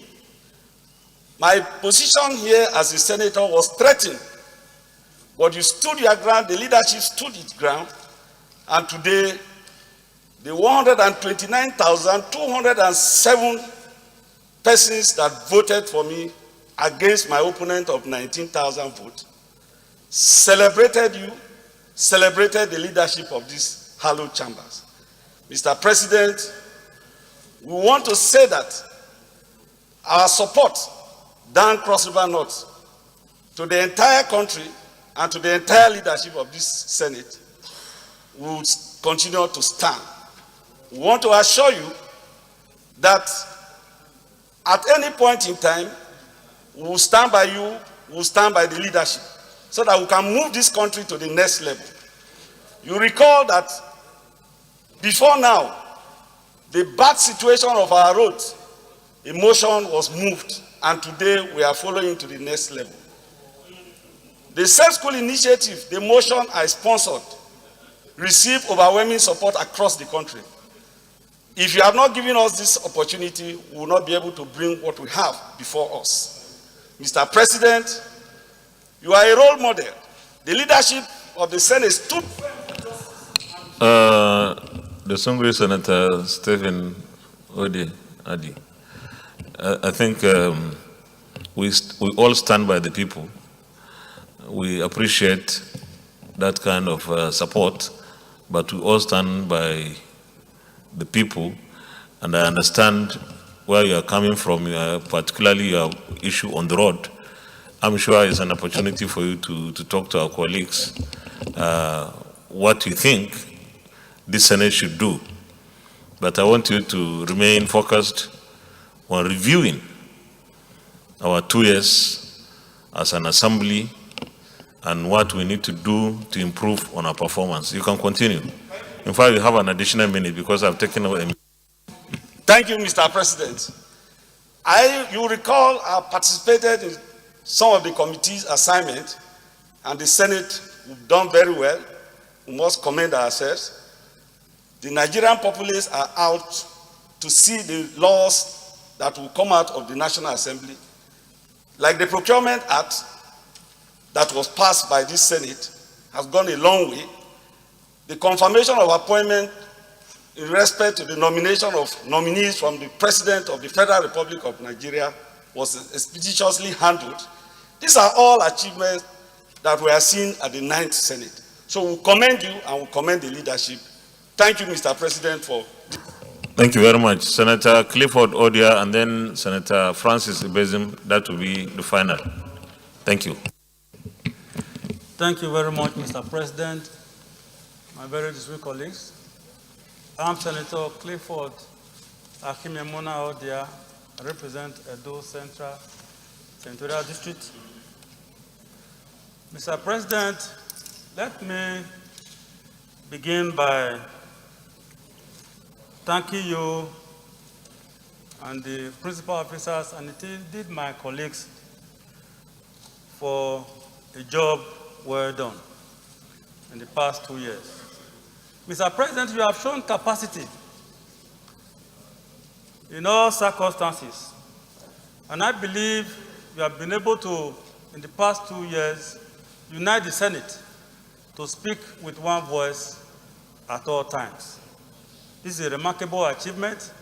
Even if we have differences on some issues, we have always been able, in consultation with the leadership of this Senate, to solve all these issues. We as the Senate has done extremely very well, given the prevailing conditions, associated with our work. My colleagues have spoken so well about all that we have achieved, and I want to associate myself with some of these, with all the comments made by my colleagues. But one thing is important, Mr. President, is that the only issue that is a burning one now has a lot to do with the national security. And this is a thing that has tended to undermine all the achievements we have made so far in the past 2 years. And I think all efforts should be geared towards making sure that we work very closely, more than ever before, with the executive arm of government in order to bring these security issues to the barest minimum, so that our people can go about their normal duties without harassment or, at all times.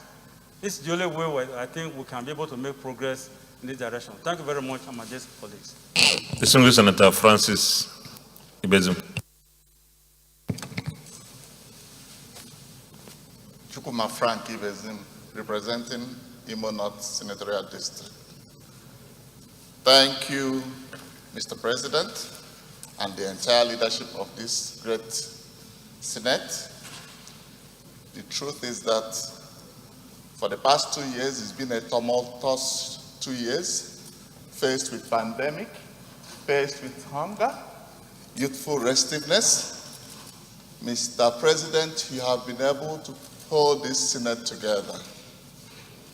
Mine today is to remind Nigerians that yes, even though we are passing through these challenges, that I believe that if we put on our right thinking caps and continue to thank the Almighty God for saving us from the challenges of the COVID-19, that we can, as a people, make a difference and turn around this nation.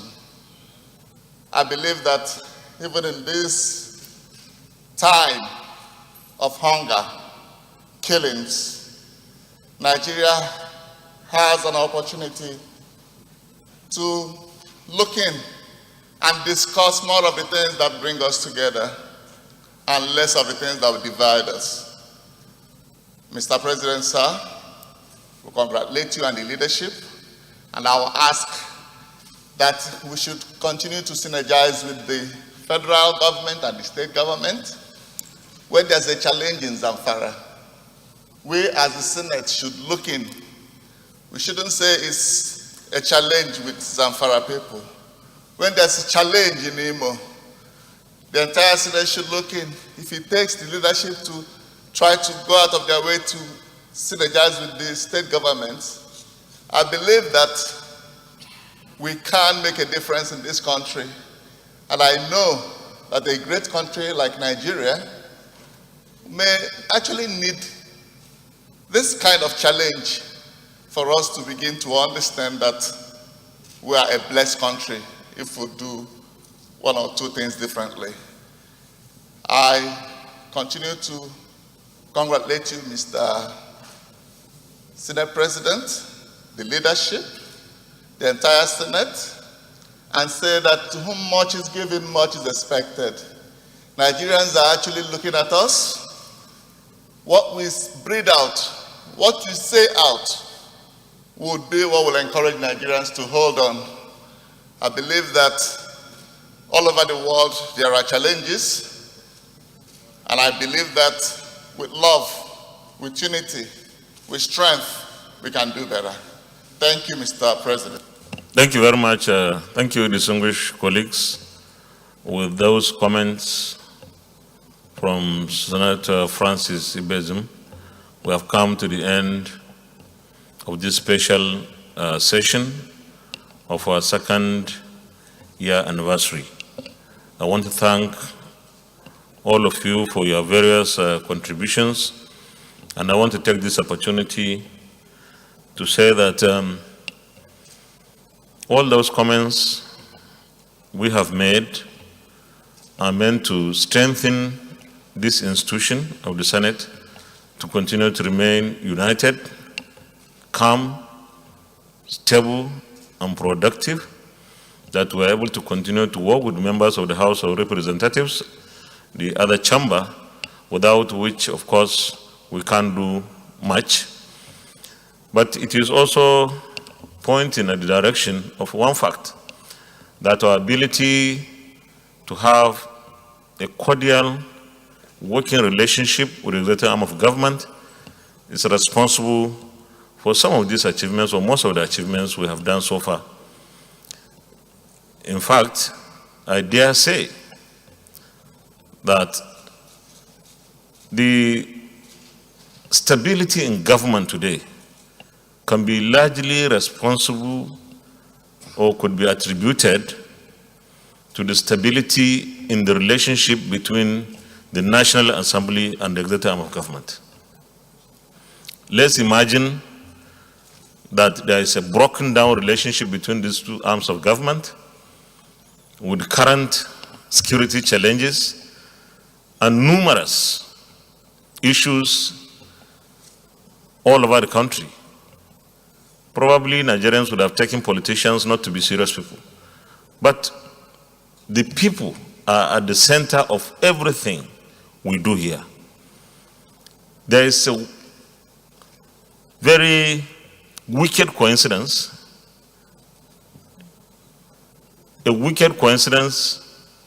that we have approved so much funds, so much resources, especially for infrastructural development, for economic revival, for empowerment of our youth and population generally. And government has been deploying those resources. Government has been constructing infrastructure across the country. But the wicked coincidence is the insecurity that we are facing. The insecurity tends to cover or becloud all these achievements. And what that means is we have to redouble our efforts to ensure that the security situation of this country improves. This is our target in the next 2 years by the grace of God. It has always been, but I think we need to do much more.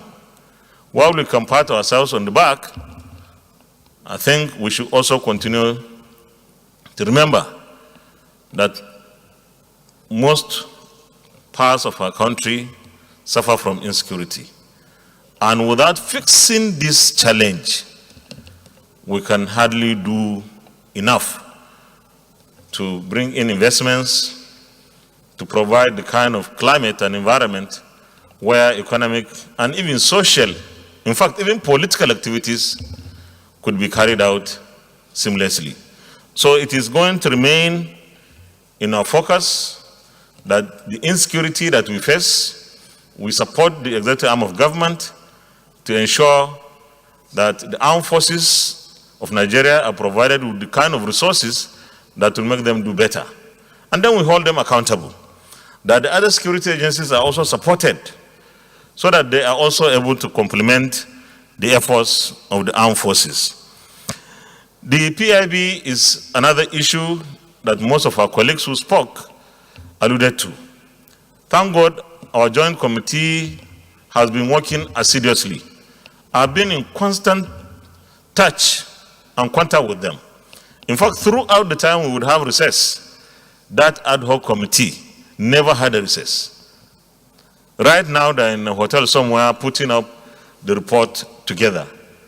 And they have informed me that the report will be ready when the Senate will reconvene.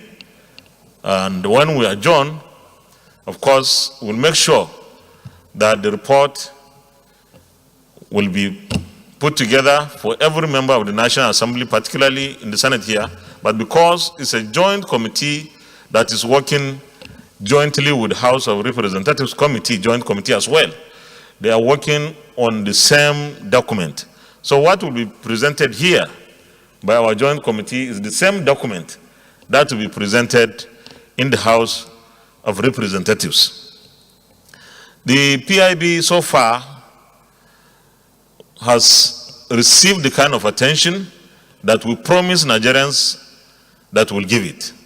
And we thank God we have been able to do so much, learning from our mistakes of the past. So we, by the grace of God, will consider the PIB sometimes within this month of June. The Electoral Act amendment, this is one legislation that every Nigerian is asking for. Our committee on INEC, jointly with the committee of the House on INEC or electoral matters, have almost finished their work on the report, and we also will take the report within this period before we go on our summer recess in July. The Constitution Amendment Review Committee, headed by the Deputy President of the Senate, I want to congratulate you for having very successful zonal and national public hearings. Nigerians expect a lot from this exercise. We promise Nigerians we are going to work selflessly. We have no predetermined or preconceived views or opinions or positions on these issues. We only consider issues Nigerians feel very strongly about. However, I always continue to advise that for the National Assembly and the State Houses of Assembly to find it easier to do the constitutional review, Nigerians should work across board and across geopolitical or regional divides to build consensus, because that makes it much, much easier. It's not in the amount of shouting that an individual can do, because this is democracy. And in democracy, number counts. But you can get the number even if you are alone, when you are able to reach out to those that you think need to understand your position. So we need to create that environment where people are able to talk and where people are able to cut compromises, understand themselves, and then in the National Assembly we're able to discuss and pass such issues that consensus have been built around. Let me also talk briefly on governance generally. We are here to support all possible efforts to make Nigeria better than we have met it in 2019. And that is through legislation. We are supposed to work with the executive arm of government. We have passed resolutions upon resolutions here in the Senate. Our expectation is the executive arm of government will always look into those resolutions. While we understand very clearly that resolutions are not mandatory, that is not a law, but resolutions are views, come from the views and opinions of Nigerians that we represent. And therefore, we expect that we need to have more engagements, we expect more implementation of the resolutions that we pass. I'm sure that governance will be improved when such resolutions are implemented. And we should not be tired, we should not be distracted, we should not be frustrated when resolutions are not passed. What we need to do is to continue to work hard, to insist, to engage, until we get what we think Nigerians should have.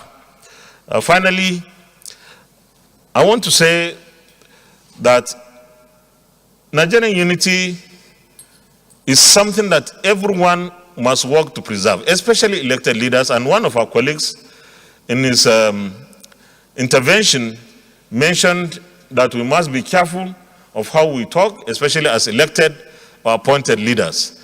But what is crucial is the political elites in Nigeria is one group and all the rest on the other group. We must, across all levels of government, work to ensure that Nigerians are protected, that Nigerians are safe wherever they are or wherever they choose to stay, that Nigerians enjoy that kind of relationship between themselves. And I used to say ordinary Nigerians or average Nigerian is probably more Nigerian, more patriotic than many elected or appointed people, because they go all over the country, they marry from different ethnic groups, and they live in whichever part of the country they choose to. It is our duty as elected leaders to ensure that we maintain that kind of sense of unity amongst our people, because without that, we cannot make any headway to making a nation. I want to thank all of us for this very important special session, and I want to congratulate the entire Senate and indeed the National Assembly. And I want to also, of course, commend the media who have been working with us. And with this, I want to say that we have come to the end of today's special session. And when we adjourn, we'll adjourn to go out to our constituencies, maybe also do similar thing, listen to our people, or at least inform them of what we have been able to do and our challenges or our next issues that we want to achieve.